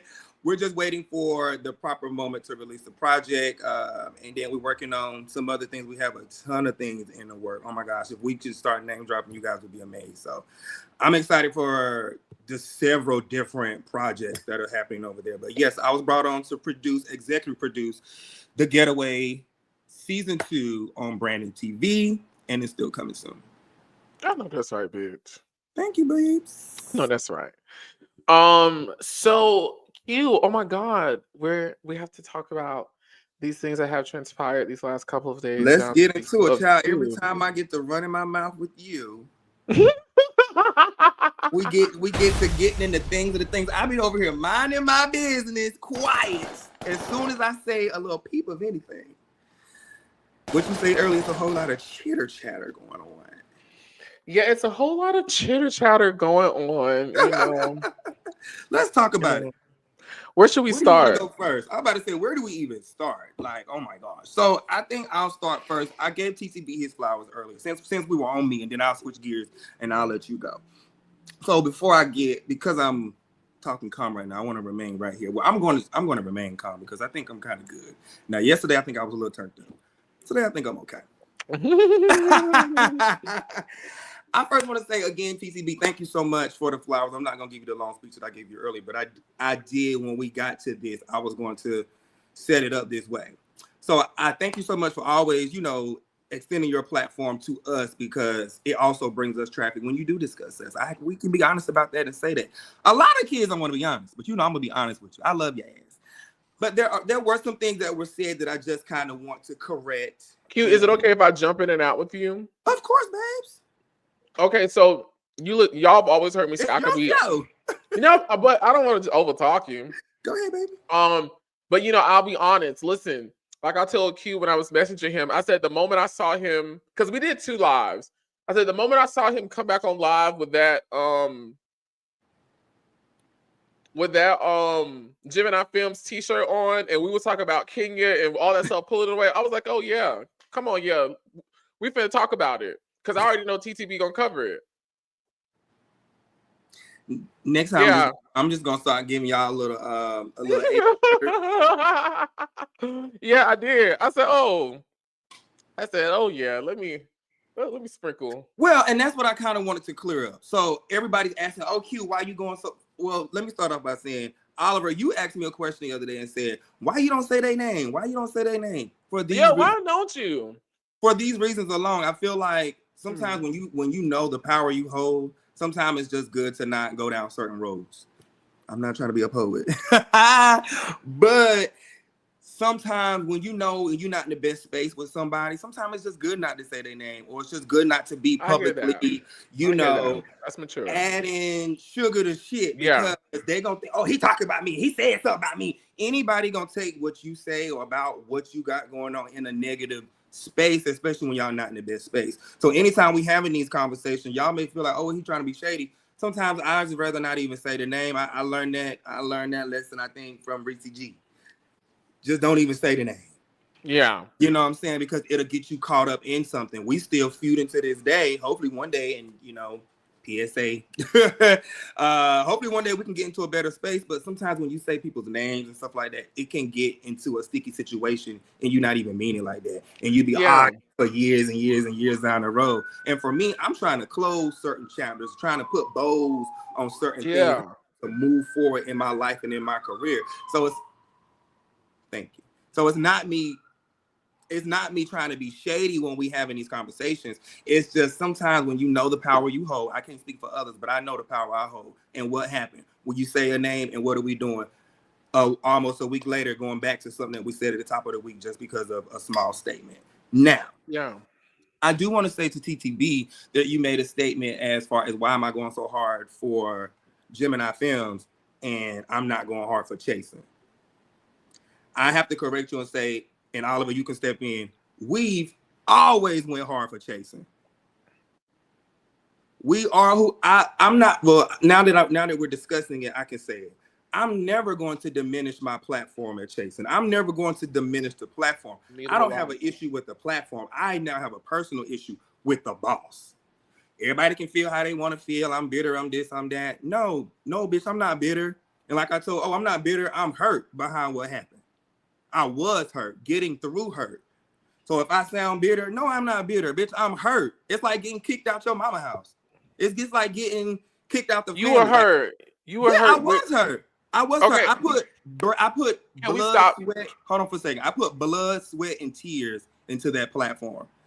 Even in every interview, we always gave them props. When we did red carpets, we always up Chasing. I had a whole half my damn YouTube was dedicated to my Chasing experience. I've always went hard for the platform. Do you want to go now before I go? Because I'm about to go to my second point, which is Gemini Films. No, keep going. I've always went hard for Gemini Films.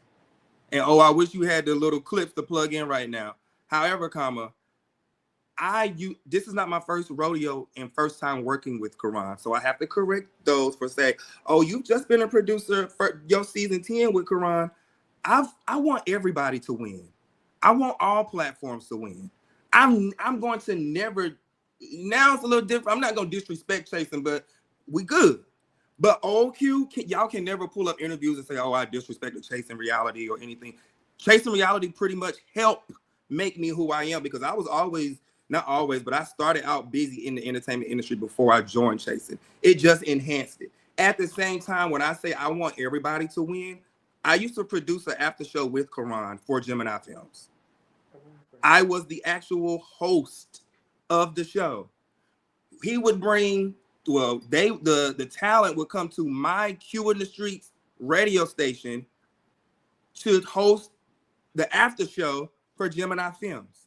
So this is not our first time working together. And those interviews are still on the Gemini Films YouTube page.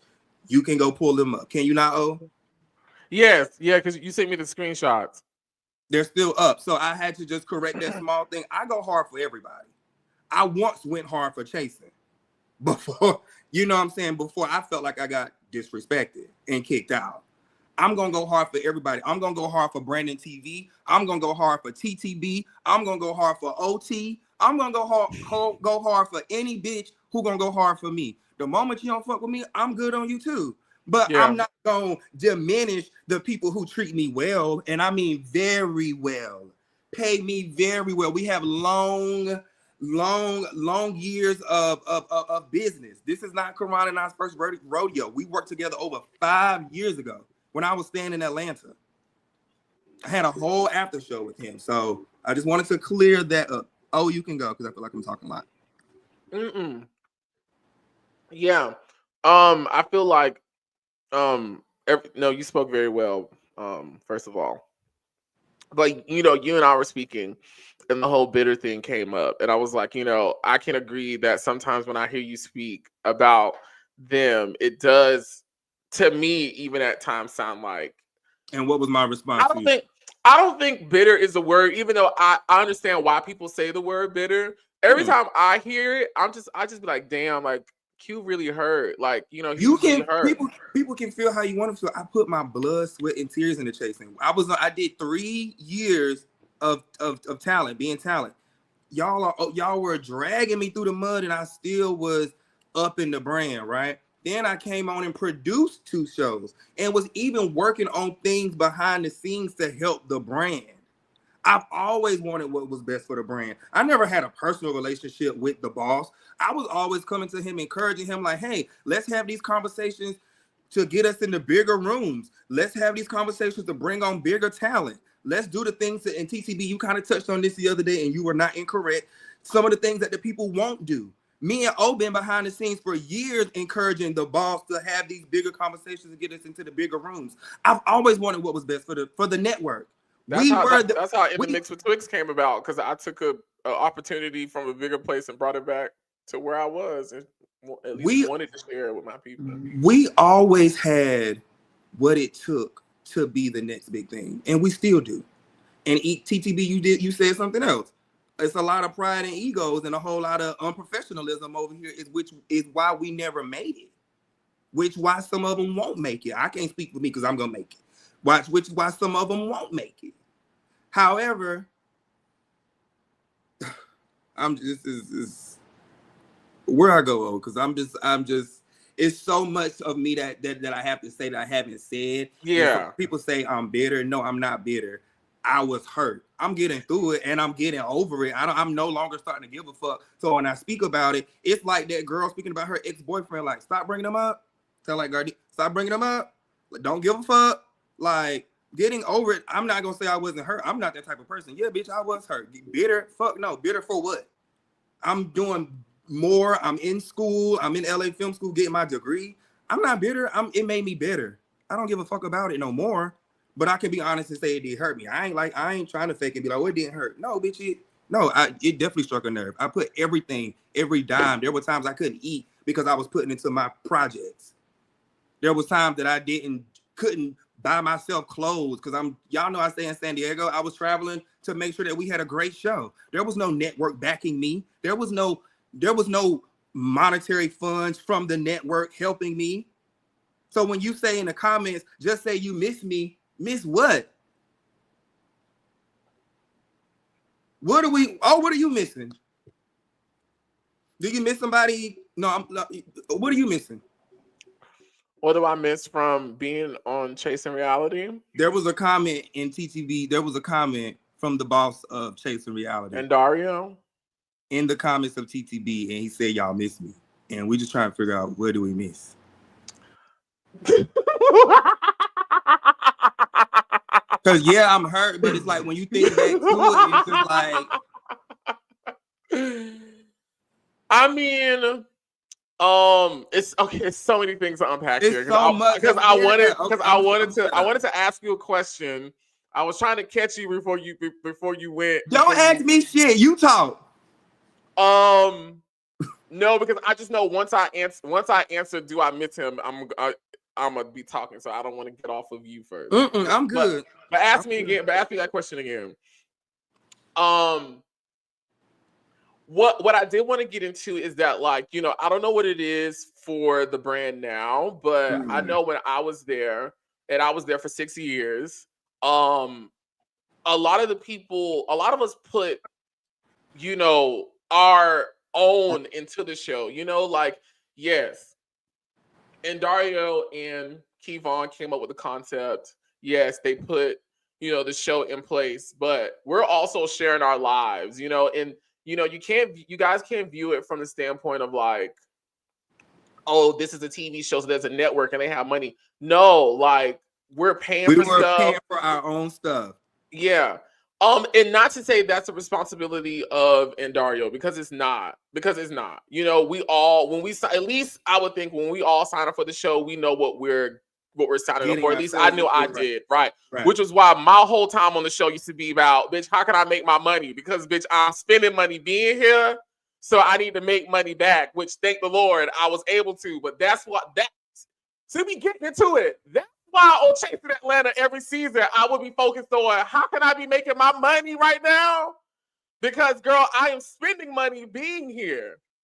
It's an investment that I decided to take on, but it's an investment nonetheless, you know, on top of, you know, we're sharing our homes, we're sharing our stories, we're sharing our connections, some of our celebrity connections, we're sharing our family, we're sharing our boyfriends, our parents, our traumas, our fights, our performances, you know, we're sharing these things. And so in the fabric that is the success of that brand, it's threaded by many people, you know. And then not only are we using our own money to do the show, because that's we cool with. Hold on, We decided to do the show. Before you say that, Wait.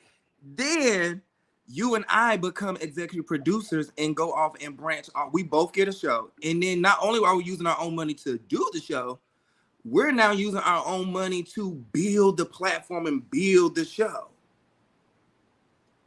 Yeah, thank the Lord. Thank the Lord. I was in the green in the mix with Twixt. Thank the Lord. Because it was at a point I almost wasn't. But thank the Lord. We landed back in the green. Thank the Lord.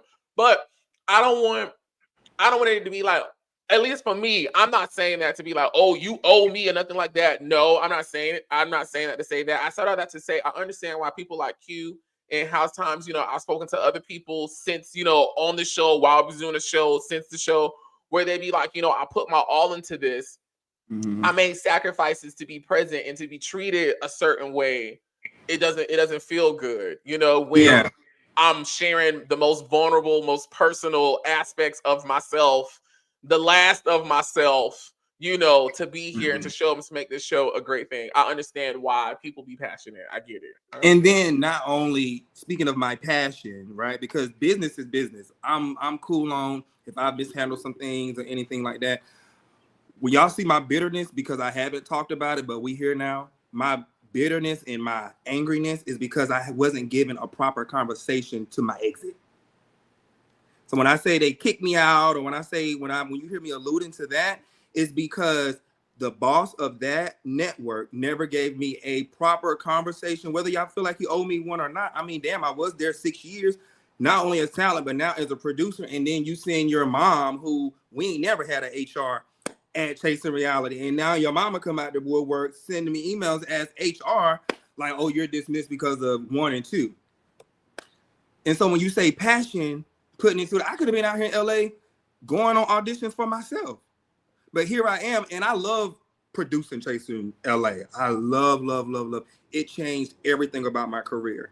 But at the same time, I put almost every dime and penny I had into that. So when you can just, all right, bitch, well, I'm done with you, just how we've seen them do many others, I'm done with you. Yes, I was definitely very passionate about it, because I once rode for Chasing. It's the way y'all see me riding this week. This is the way y'all see me riding today. I was team them. That's why I wanted another city, because I'm like, ooh, let's take a blueprint of what Bravo's doing and get these different cities. Okay, I am going to LA. I know a little bit about producing. I do know how to network. Let me step out here and try some shit. We did that.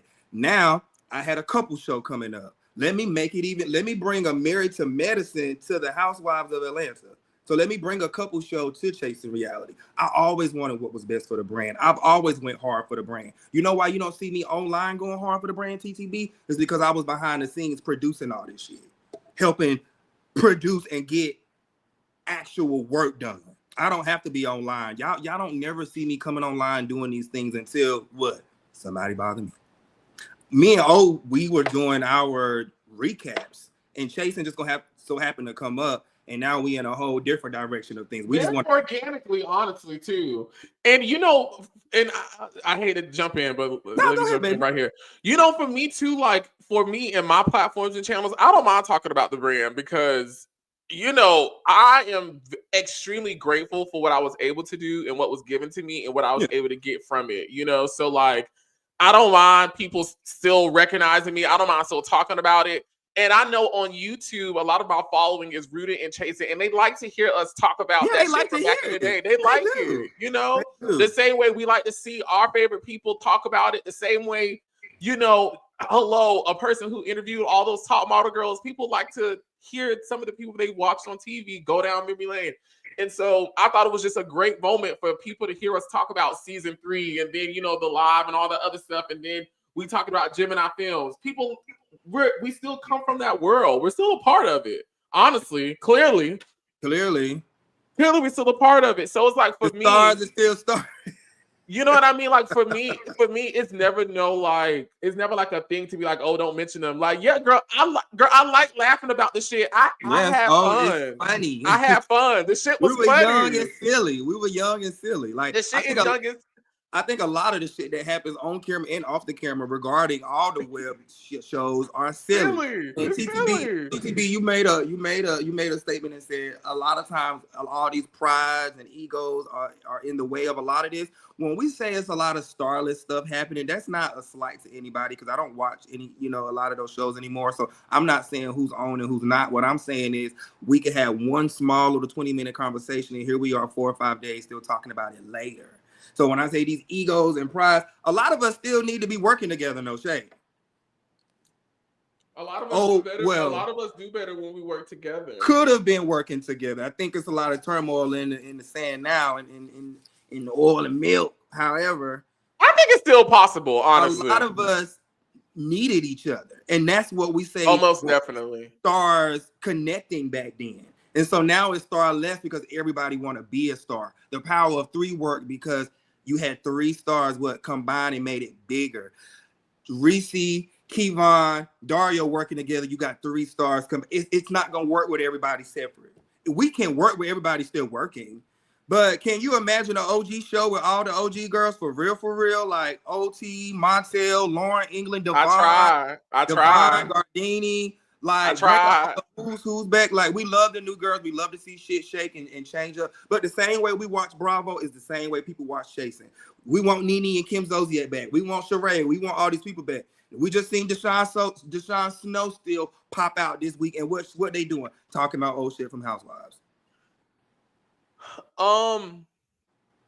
Yeah. Not some of the stuff you said I don't know about, but the working together, I feel like it could be. I mean, I wouldn't want to work with none of them right now. I'm just saying, like back a few years ago, maybe. Now I don't think I'm in that space, but I feel like back then, if the ball would have kept going, Chasing Reality would have been bigger if a lot of the pride and ego would have been to the side. And I also want to address a comment. When I say bigger this and bigger that, let's put the facts on the table because everybody had a problem with me saying Gemini Films was number 1. Gemini Films does have the most subscribers when it comes to the conversation the other night. Chasing Reality sometimes is more entertaining. Sometimes the quality, I'm not going to be shady. The quality sometimes is better. Quality is better sometimes. We know they're young over there at Gemini Films. They like to fight. But I'm not going to never take away from Chasing. I'll give them something before I take it away. So I will say they have better content and better quality stuff. However, Gemini Films is number 1. So a lot of people had a issue with me saying that the other night. Oh, he bitter behind that because he work over there now. First of all, I've been working at Gemini Films. I was working at Gemini Films when I was on the show at Chasing. Go back and check the receipts. So ain't shit changed. It's just when you change up with me, I change too. I roll with those who roll with me. You basically, you was with your new girl and you was like, fuck the old bitch. That's all that was in that moment, right? That's all that was. You was with your new girl. You got your new piece, and you was like, "Fuck y'all hoes," Call me Neo. I got 2 pieces. You know what I mean? Like, check out Gemini Films and it's Brandon TV. I don't even know where should I begin. Where do I begin? I don't know. I was on TTB, but we can kind of. Oh. Keep going. If you have more, keep going. No, that was it. That was pretty much it. My only other thing to him was because he asked a question about me working with Brandon TV. I already said that a couple of times on this live. We just had a meeting yesterday. There's some things coming from BTV, so I did want to answer that, and that's been it. That's been it. And then my last nugget on my paper was, because I did take notes because I went and was doing some reading, and it was pretty much why I was shade and Chasing. No, I wanted nothing but the best for Chasing at one point in time because we had the potential to be next level. That's why I was going so hard for the brand. But sometimes everybody gotta want it. TTB wants me to ask you this. I want to know, how does Q feel about his alleged best friend? I believe it's supposed to be talking over Chasing. Taking. I'm sorry. I got my contact. Sorry, my contact taking over Chasing LA. I was told they were besties. I don't know. I could be wrong. But did he come to you and ask for advice? Or did you find out he was taking over the show like we all did? Well, I won't dig into our personal conversations. I will say that Andre is a really, really, really good friend of mine. And I do want to give him his flowers while I have this Shout moment. out to Andre. Shout out to Andre fucking Hammonds, okay? I have a lot to say about Andre since we're here. First of all,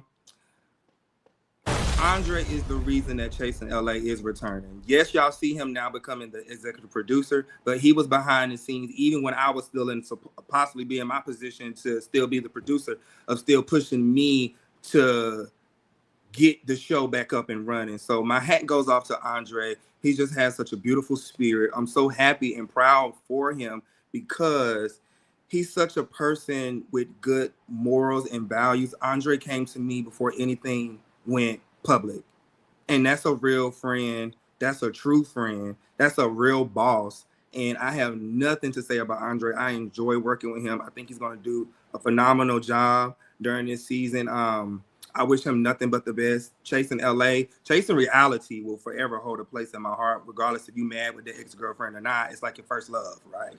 So Chasing LA was my baby. So I feel good walking away that my baby is in good hands. Now there was some possibles that some chatter was in the streets and I was scared.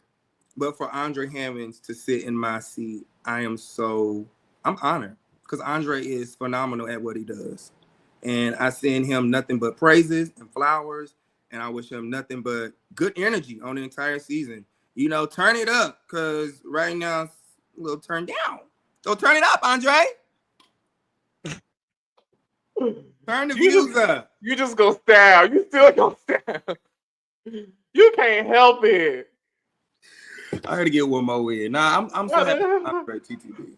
Seriously. I appreciate that. You know, I feel your hurt when it comes to this situation. And I honestly, I feel bad. And I've never said this, but I feel bad, you know. Oh, because, why you feel bad? Well, I feel bad. I feel bad for a lot of y'all. And not to be, what I'm about to say, I ain't even being funny, because this is truly what I feel. I feel bad for a lot of y'all because, like, I can agree that I can agree with many of the things I've heard people express about their experience on this show, you know, because I too was experiencing it right alongside y'all.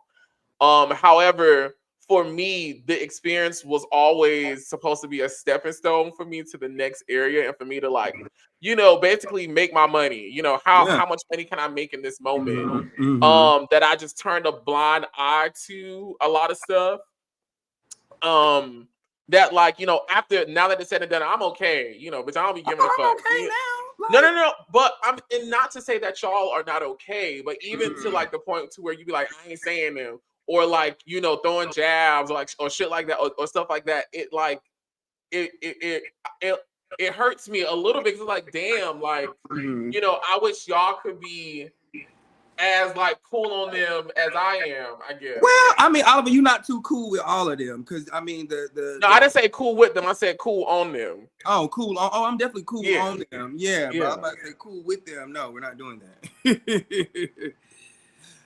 that. So speaking of cool on them, there was a comment talking about we miss them. Do you miss Chasing Reality? Like you said, I just heard you say it was a stepping stone, but when there was a comment made and said you missed them, what do you miss about it? No, I don't miss Chasing Reality. I still enjoy the fun. Like, when I think about the fun I had, you know, and I think about, like, the good moments, you know, even the bad moments that are, like, funny, you know, like, I think the other day we was on I don't know, because we always be laughing about something, but the shit is funny to me, you know, like, it's funny. And so, no, I don't miss them or him, you know. No, I can't say that I do, you know. Yeah. So. And, you know, it's like, you know, because I did watch the live, right? And I'm really just freestyling. And just speaking from the top of my head and from my heart. So I watched the live all the way up until Dre Simber came on. Like, at that point, like, I watched what TTB had to say, like, and I was skimming through that. Well, because it's only so much I can consume. You know, it's really no shade, but it's only so much I can consume. And you know, TTB is one of the ones I can consume, but it's only so much of it I can consume. You know, like I can't stay here too long. I like certain stuff, but I love TTB. Yeah. But once it got to Drake, like once the gallery opened up, I was like, okay, yeah, I'm gone. So I really don't know what happened for the rest of the 2 hours and 30 minutes that happened on the live. You know, I don't know what anyone said. I will apologize though and say that, like, you know, I did feel like it was kind of. I can see how it could be interpreted as mean girlish for me to say, like, you know, there are no stars, which is why I try to, you know, I could be ignorant because I don't really pay attention to it. And I'm still from a place of before I joined Chasing, I didn't watch the show. Like I wasn't a fan of the show. I wasn't tuned in every whatever day it came on at whatever time. But I still knew who Lauren England was. I had heard of her. I had heard of this show called Chasing. You know, I didn't watch season 2, but I knew Gardini was on there. You know, like I knew he was on there doing something. For example, Funky Dineva never watched the show, but Funky Dineva knows about the moment when Gardini pulls out all of those receipts on Lauren, and you know, with you know, like it's certain things that have transcended, and so and so that's what we say from, at least for me. Yeah, well, and I can back you with that, and I think I kind of touched on that earlier. It's never me coming for the personalities because like I don't watch now, so I don't know any of them. What you're saying is accurate. Even before the show, before I knew who Lauren even was, I knew hairstylists that were talking to me about her before I even moved to Atlanta. I think she was even still in Alabama, just going viral on social media. So it was like from there was a lead up. Then you had, you know, like you say, Gardini, who he was doing big interviews. And you had me coming in doing celebrity interviews. Montel with big personality, big following. Then you come in season 3. Then you turn up, and then you become who you. It was just like it was a snowball effect of greatness being produced. And I felt like we should have, after season 3, should have started going to like Alonzo Arnold's and the Big Sexies and you know, these. I felt like it was people with motion. And so when you get where, I don't know where they are now, but seasons 5, 6, 7, I don't really know. It's just like some of the shows, some of the way things are done now. It's not big like it used to be, or maybe the people not as big as we were. I don't know what it was, but it was just bigger. So when we say starless, it has nothing to do with anybody personally, because I don't want anybody trying to attack me. That's not what I'm saying. I'm saying like back in the day, it was just, I don't know if we handled ourselves differently or we handled the platform differently. It was just different. We were viral every week. Well, for me, it's just, you know, for me, I was coming from a place of just saying, before I joined the platform and was a part of the genre myself, I knew of people and what they were doing on the genre. And then I gave just an example of, you know, someone who doesn't necessarily watch the show, you know, can know what is going on because the moment and the people involved have transcended beyond the watching demographic. So that's all, at least that's my perspective on it. But I do want to apologize because I don't want anybody to feel like, you know, it's shitting on what anyone is doing, because that's not my energy. You know, that's not my energy. Never the energy. I really want the genre to keep on going, you know, which is why when I was watching it, you know, I had to read myself and be like, well, Oliver, what are you doing to keep the genre alive? You know, just because you're no longer involved in it the way that you came in, what are you doing to keep it alive? You know, and I had to ask myself that, and then my phone rang.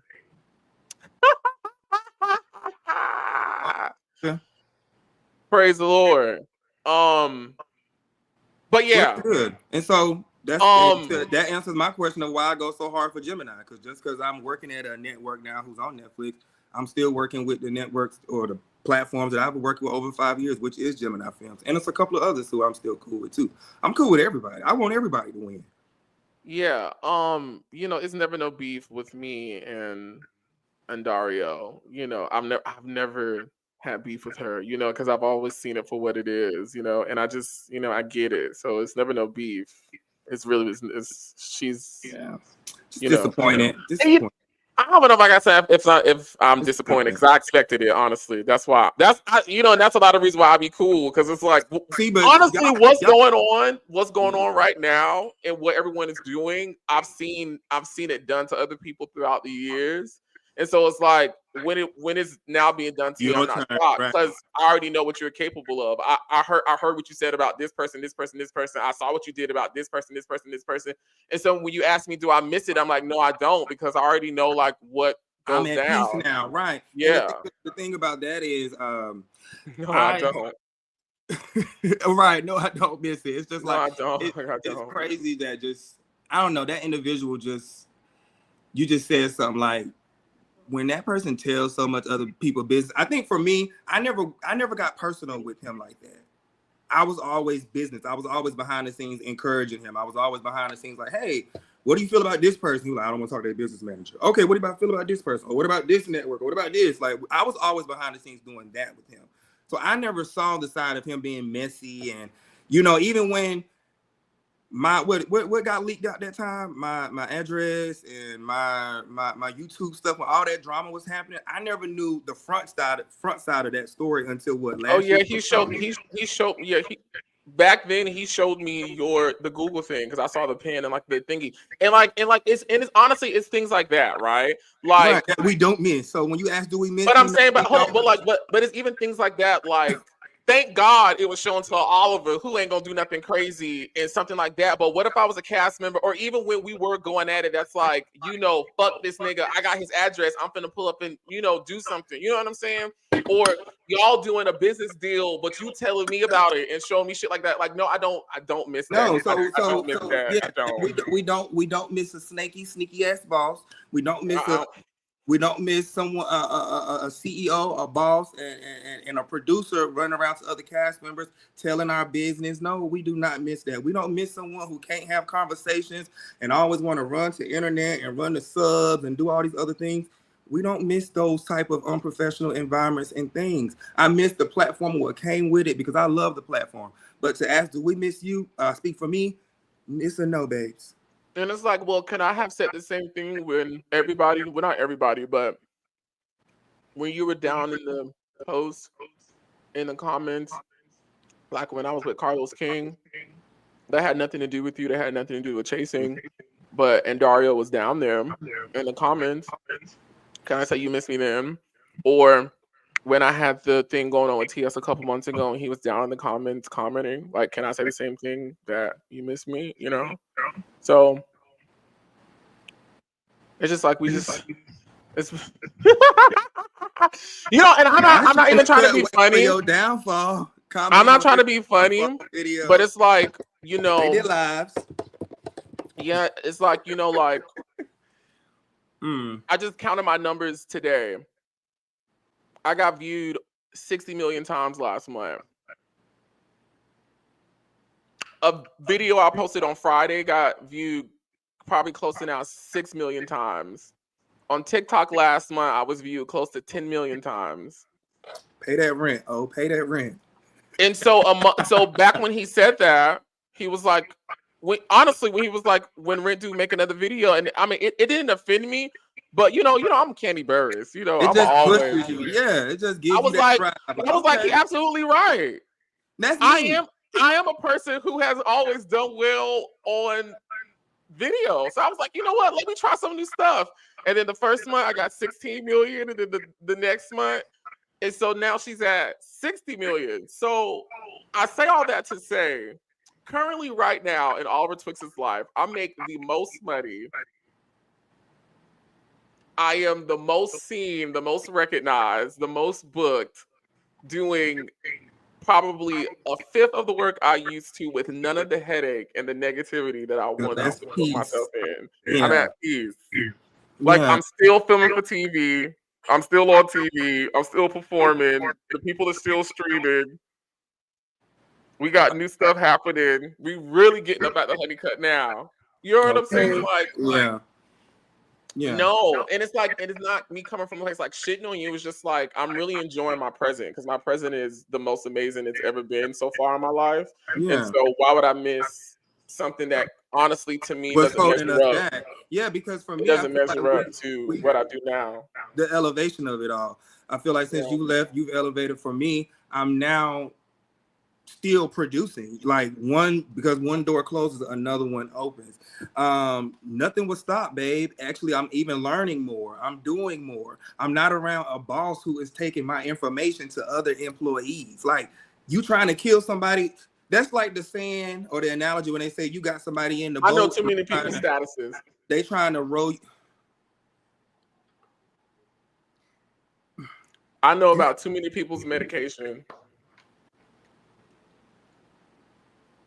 Where that I come know about too many people's home business. I've been given so many screenshots. I've been given so many police reports. I've been given so many mugshots. I've been given so many messy. to She's a messy girl. enter into scenes and do, you know? I know too much. So why would I miss those things?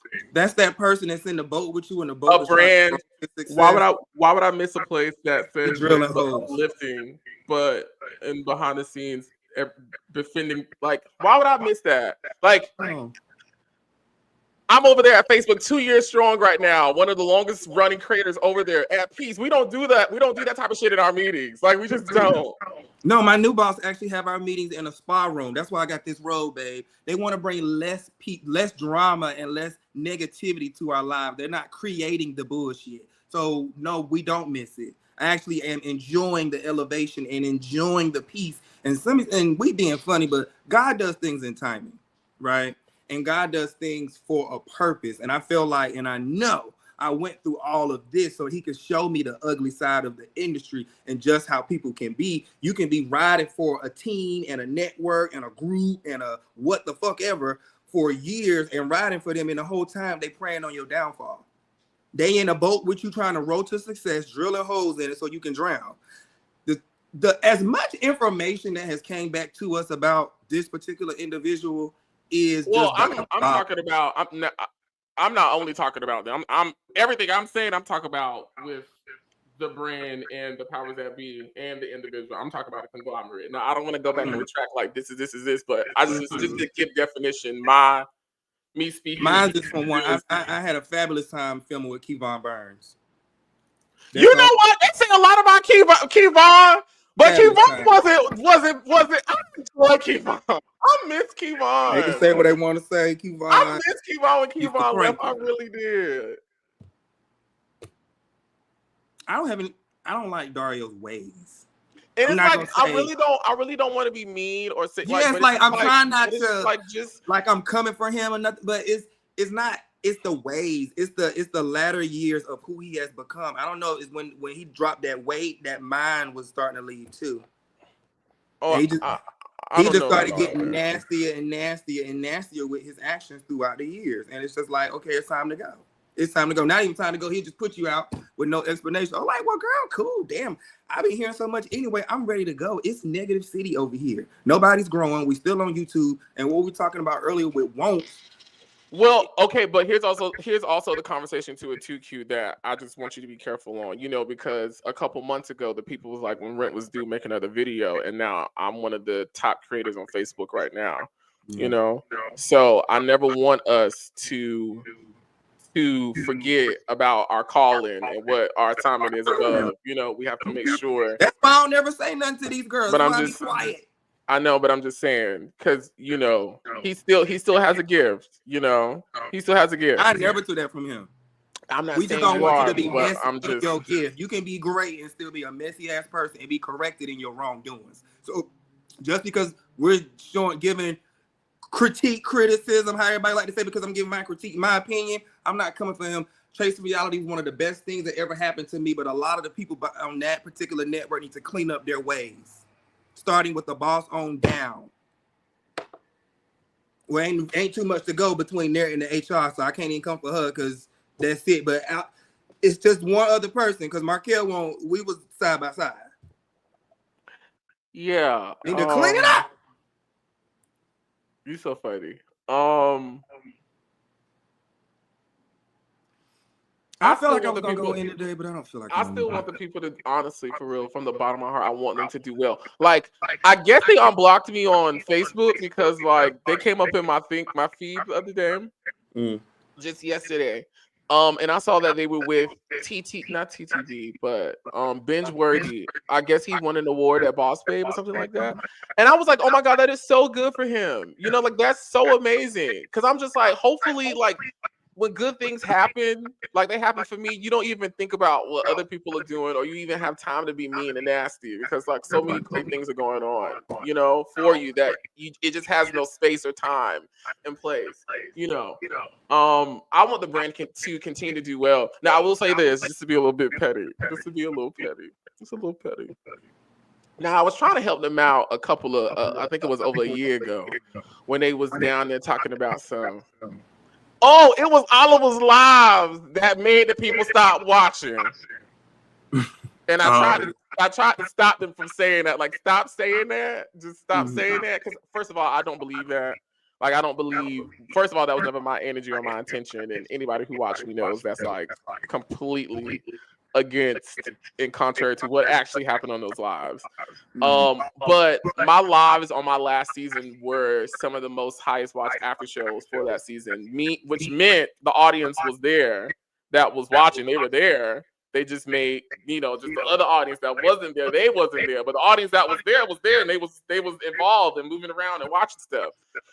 But in being petty, pop your shit. Because all this shit has happened. So I did go over there and look at their views and stuff like that. Using their equation, can I say is it because I'm not over there anymore that the views are down?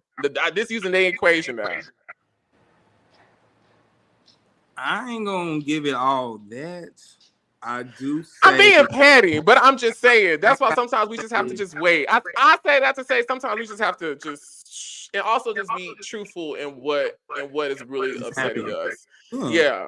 Y'all really did not believe Oliver getting on his live reviewing the show like he always has was the reason why the views were down. That was not the reason. And you know why? You know what the reason was because we talked about it. Like, please stop it. Stop it. Just stop it. I want us to wrap this up. I really want the brand to be okay, you know? Like, I want to see the show succeed. I'm so happy to see him with Binge Worthy, like, because Binge Worthy is an amazing, talented creator who does amazing things. And it's like, you know, this is the place where I got my start. And, bitch, I love where I am, and I love where I'm going. And if I am the Christian that I claim to be, how can I shit on a place that I benefited from? Like, that will never be my spirit. Now, I will tell my story. I will tell what happened. I ain't gonna lie, like how I used to be.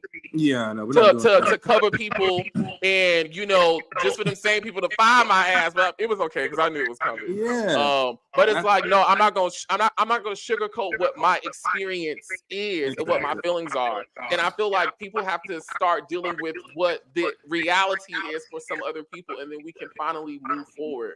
I feel like some of us are still delusional and so stuck into seeing it our way, and our way is so right, instead of listening and seeing how somebody else sees it and what somebody else is feeling. Yeah, I agree with that because when I read the comments, they're like, "Oh, Q, you're bitter." I'm like, I'm in the most happiest, peaceful space I've been probably my whole life. I'm not bitter. I'm human. I was hurt. I no longer give a fuck, but I feel like this was the purpose of us talking about it today because everybody needs to hear me loud and clear. I'm not bitter. I'm happy. I'm working 2 networks. I got several shows going on. I'm about to be back in front of the camera doing my own thing. I'm not bitter, babe. I'm blessed. Not bitter. I'm blessed. But I don't want to talk about this no more. I want greatness for everybody. I don't know. I don't subscribe and be around as much as I was in that world because I'm no longer there. I support and want the best for everybody. But where I am, I'm going to always support and go hard and show love because that's just who I am. I'm not a messy, mean, always in some drama type ass person. I'm a positive, want to see everybody win. If you follow me and you know me personally, I want the best and what's best for everybody. This not my MO to be sitting up shading and talking about a bitch. I don't give a fuck. This bitch ain't paying me in months. You know what I'm saying? So this is my last time talking about this. I loved my experience on Chasing Reality. We're on to the next thing now. I don't see anytime soon us reconciling and coming to the table to do business together. It was fun while it would be great. That would be fun to get a cute little check from Chasing and let's do something. Let's turn it up. Let's get it where it once was and more and beyond. But I can only want what a person wants for themselves. And unfortunately, some people want to do and be in the same boxes and do the same things. I don't want that for myself. I want to do something different. I've always been like that. Y'all never see me on live discussing this shit because I don't care. I'm focused on my career, what I'm doing. I'm a father. I'm a boyfriend. I got an aunt just passed away. I got a mama who had a heart attack last week. I don't give a shit about none of this bullshit. Period. I love y'all. Thankful for all of my Chasing fans. Continue to follow me on all of my social media sites, everywhere at Quentin T. Harris. But this is my last time talking about Chasing Reality. I always talk about them and where I got my start. But talking about saying certain individuals' names, digging into certain topics, we're done with that. We're done with that. I love y'all, but we're done with that. You know, for me, and I just want to be clear in this, you know, it never was any smoke from me to the people. You know, I'm not like you. I don't mind talking about it. You know, like it doesn't bother me. Hold on, let me get mine out. Let me get mine out. I don't mind talking about it because I enjoyed my experience. And honestly, for me, I was so focused on the positive that I was getting and from it, and just I really didn't care about the negative stuff. Did the negative stuff get on my nerves? Yes, it did get on my nerves. You know, did I have my angry days, sad days, hurt days? Yes, I had all of them. But I was so focused on goals and benchmarks and stuff like that. And to be actively achieving them, it made it okay. You know, I had viral moments on the show. I grew up on the show. A lot of my life is on that show, you know. So despite what Indario continues to do when he sees my likeness on the internet, it's okay. Because, you know, for me, I'm not in that what I believe to be a hurt negative place. You know, like, yeah, we don't work together no more, but the shit was fun. I have fun. I'm grateful. Thank you. And I gained some great friends. You know, one of my best friends. Lauren is, you know, Lauren and I are still good friends, but like I have a lot of great memories. I am no, my thing ain't sure that you do too much on my friend now. Let me finish my point. Let me finish this point. Because you keep now. Out of damn, where was I?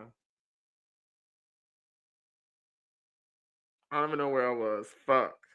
You want me to help? No, yeah, where was I?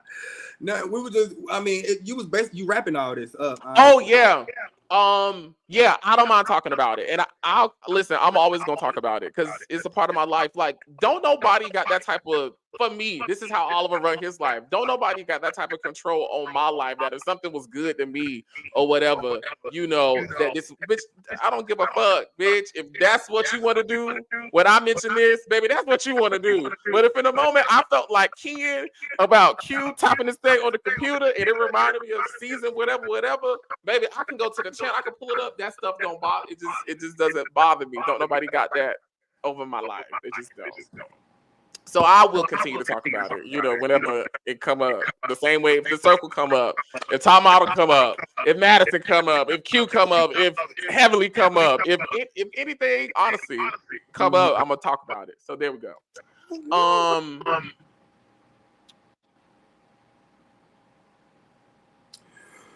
Woo!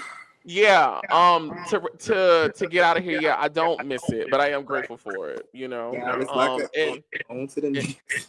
and it's my hope that the place does do well, you know, like hopefully with the new season. And honestly, I don't view it as like they're in a bad place, the views are low, they're not doing well. Like I don't have that ideology or attitude about it. Because views shifts, things happen, you know. That doesn't mean the content isn't doing well. That doesn't mean, you know, they're not making the money that they once were. I don't know, you know. I don't view it that way. I don't view numbers and stuff like that, you know. For me, you know, for me. And hopefully they are meeting whatever goals that they have. Hopefully, honestly, you know, I don't want to see the people fail. I really don't. Like, I don't got no ought against them. And I hope they continue to do well. I hope people continue to get on the show and it treats people better than some of us have been treated in the past. You know, I hope the show builds a richer history with continued partnerships from their cast members and collaborators and stuff like that. Like, I want the best. Good for you. And honestly, too, you know the reason why I want to? Because that's what the Bible say. The Bible say when people that don't like you say mean things about you, you're supposed to pray, meaning from your heart, for them to do well. So that's really why I be like, God bless them, because I want what you say you got for me in your word when I do this. No shade. You know, God know better than me. It's the reason why he tell us to bless those who curse us. It's the reason why. So let me just listen. Let me listen. Praise the Lord. But we didn't say anything too bad, did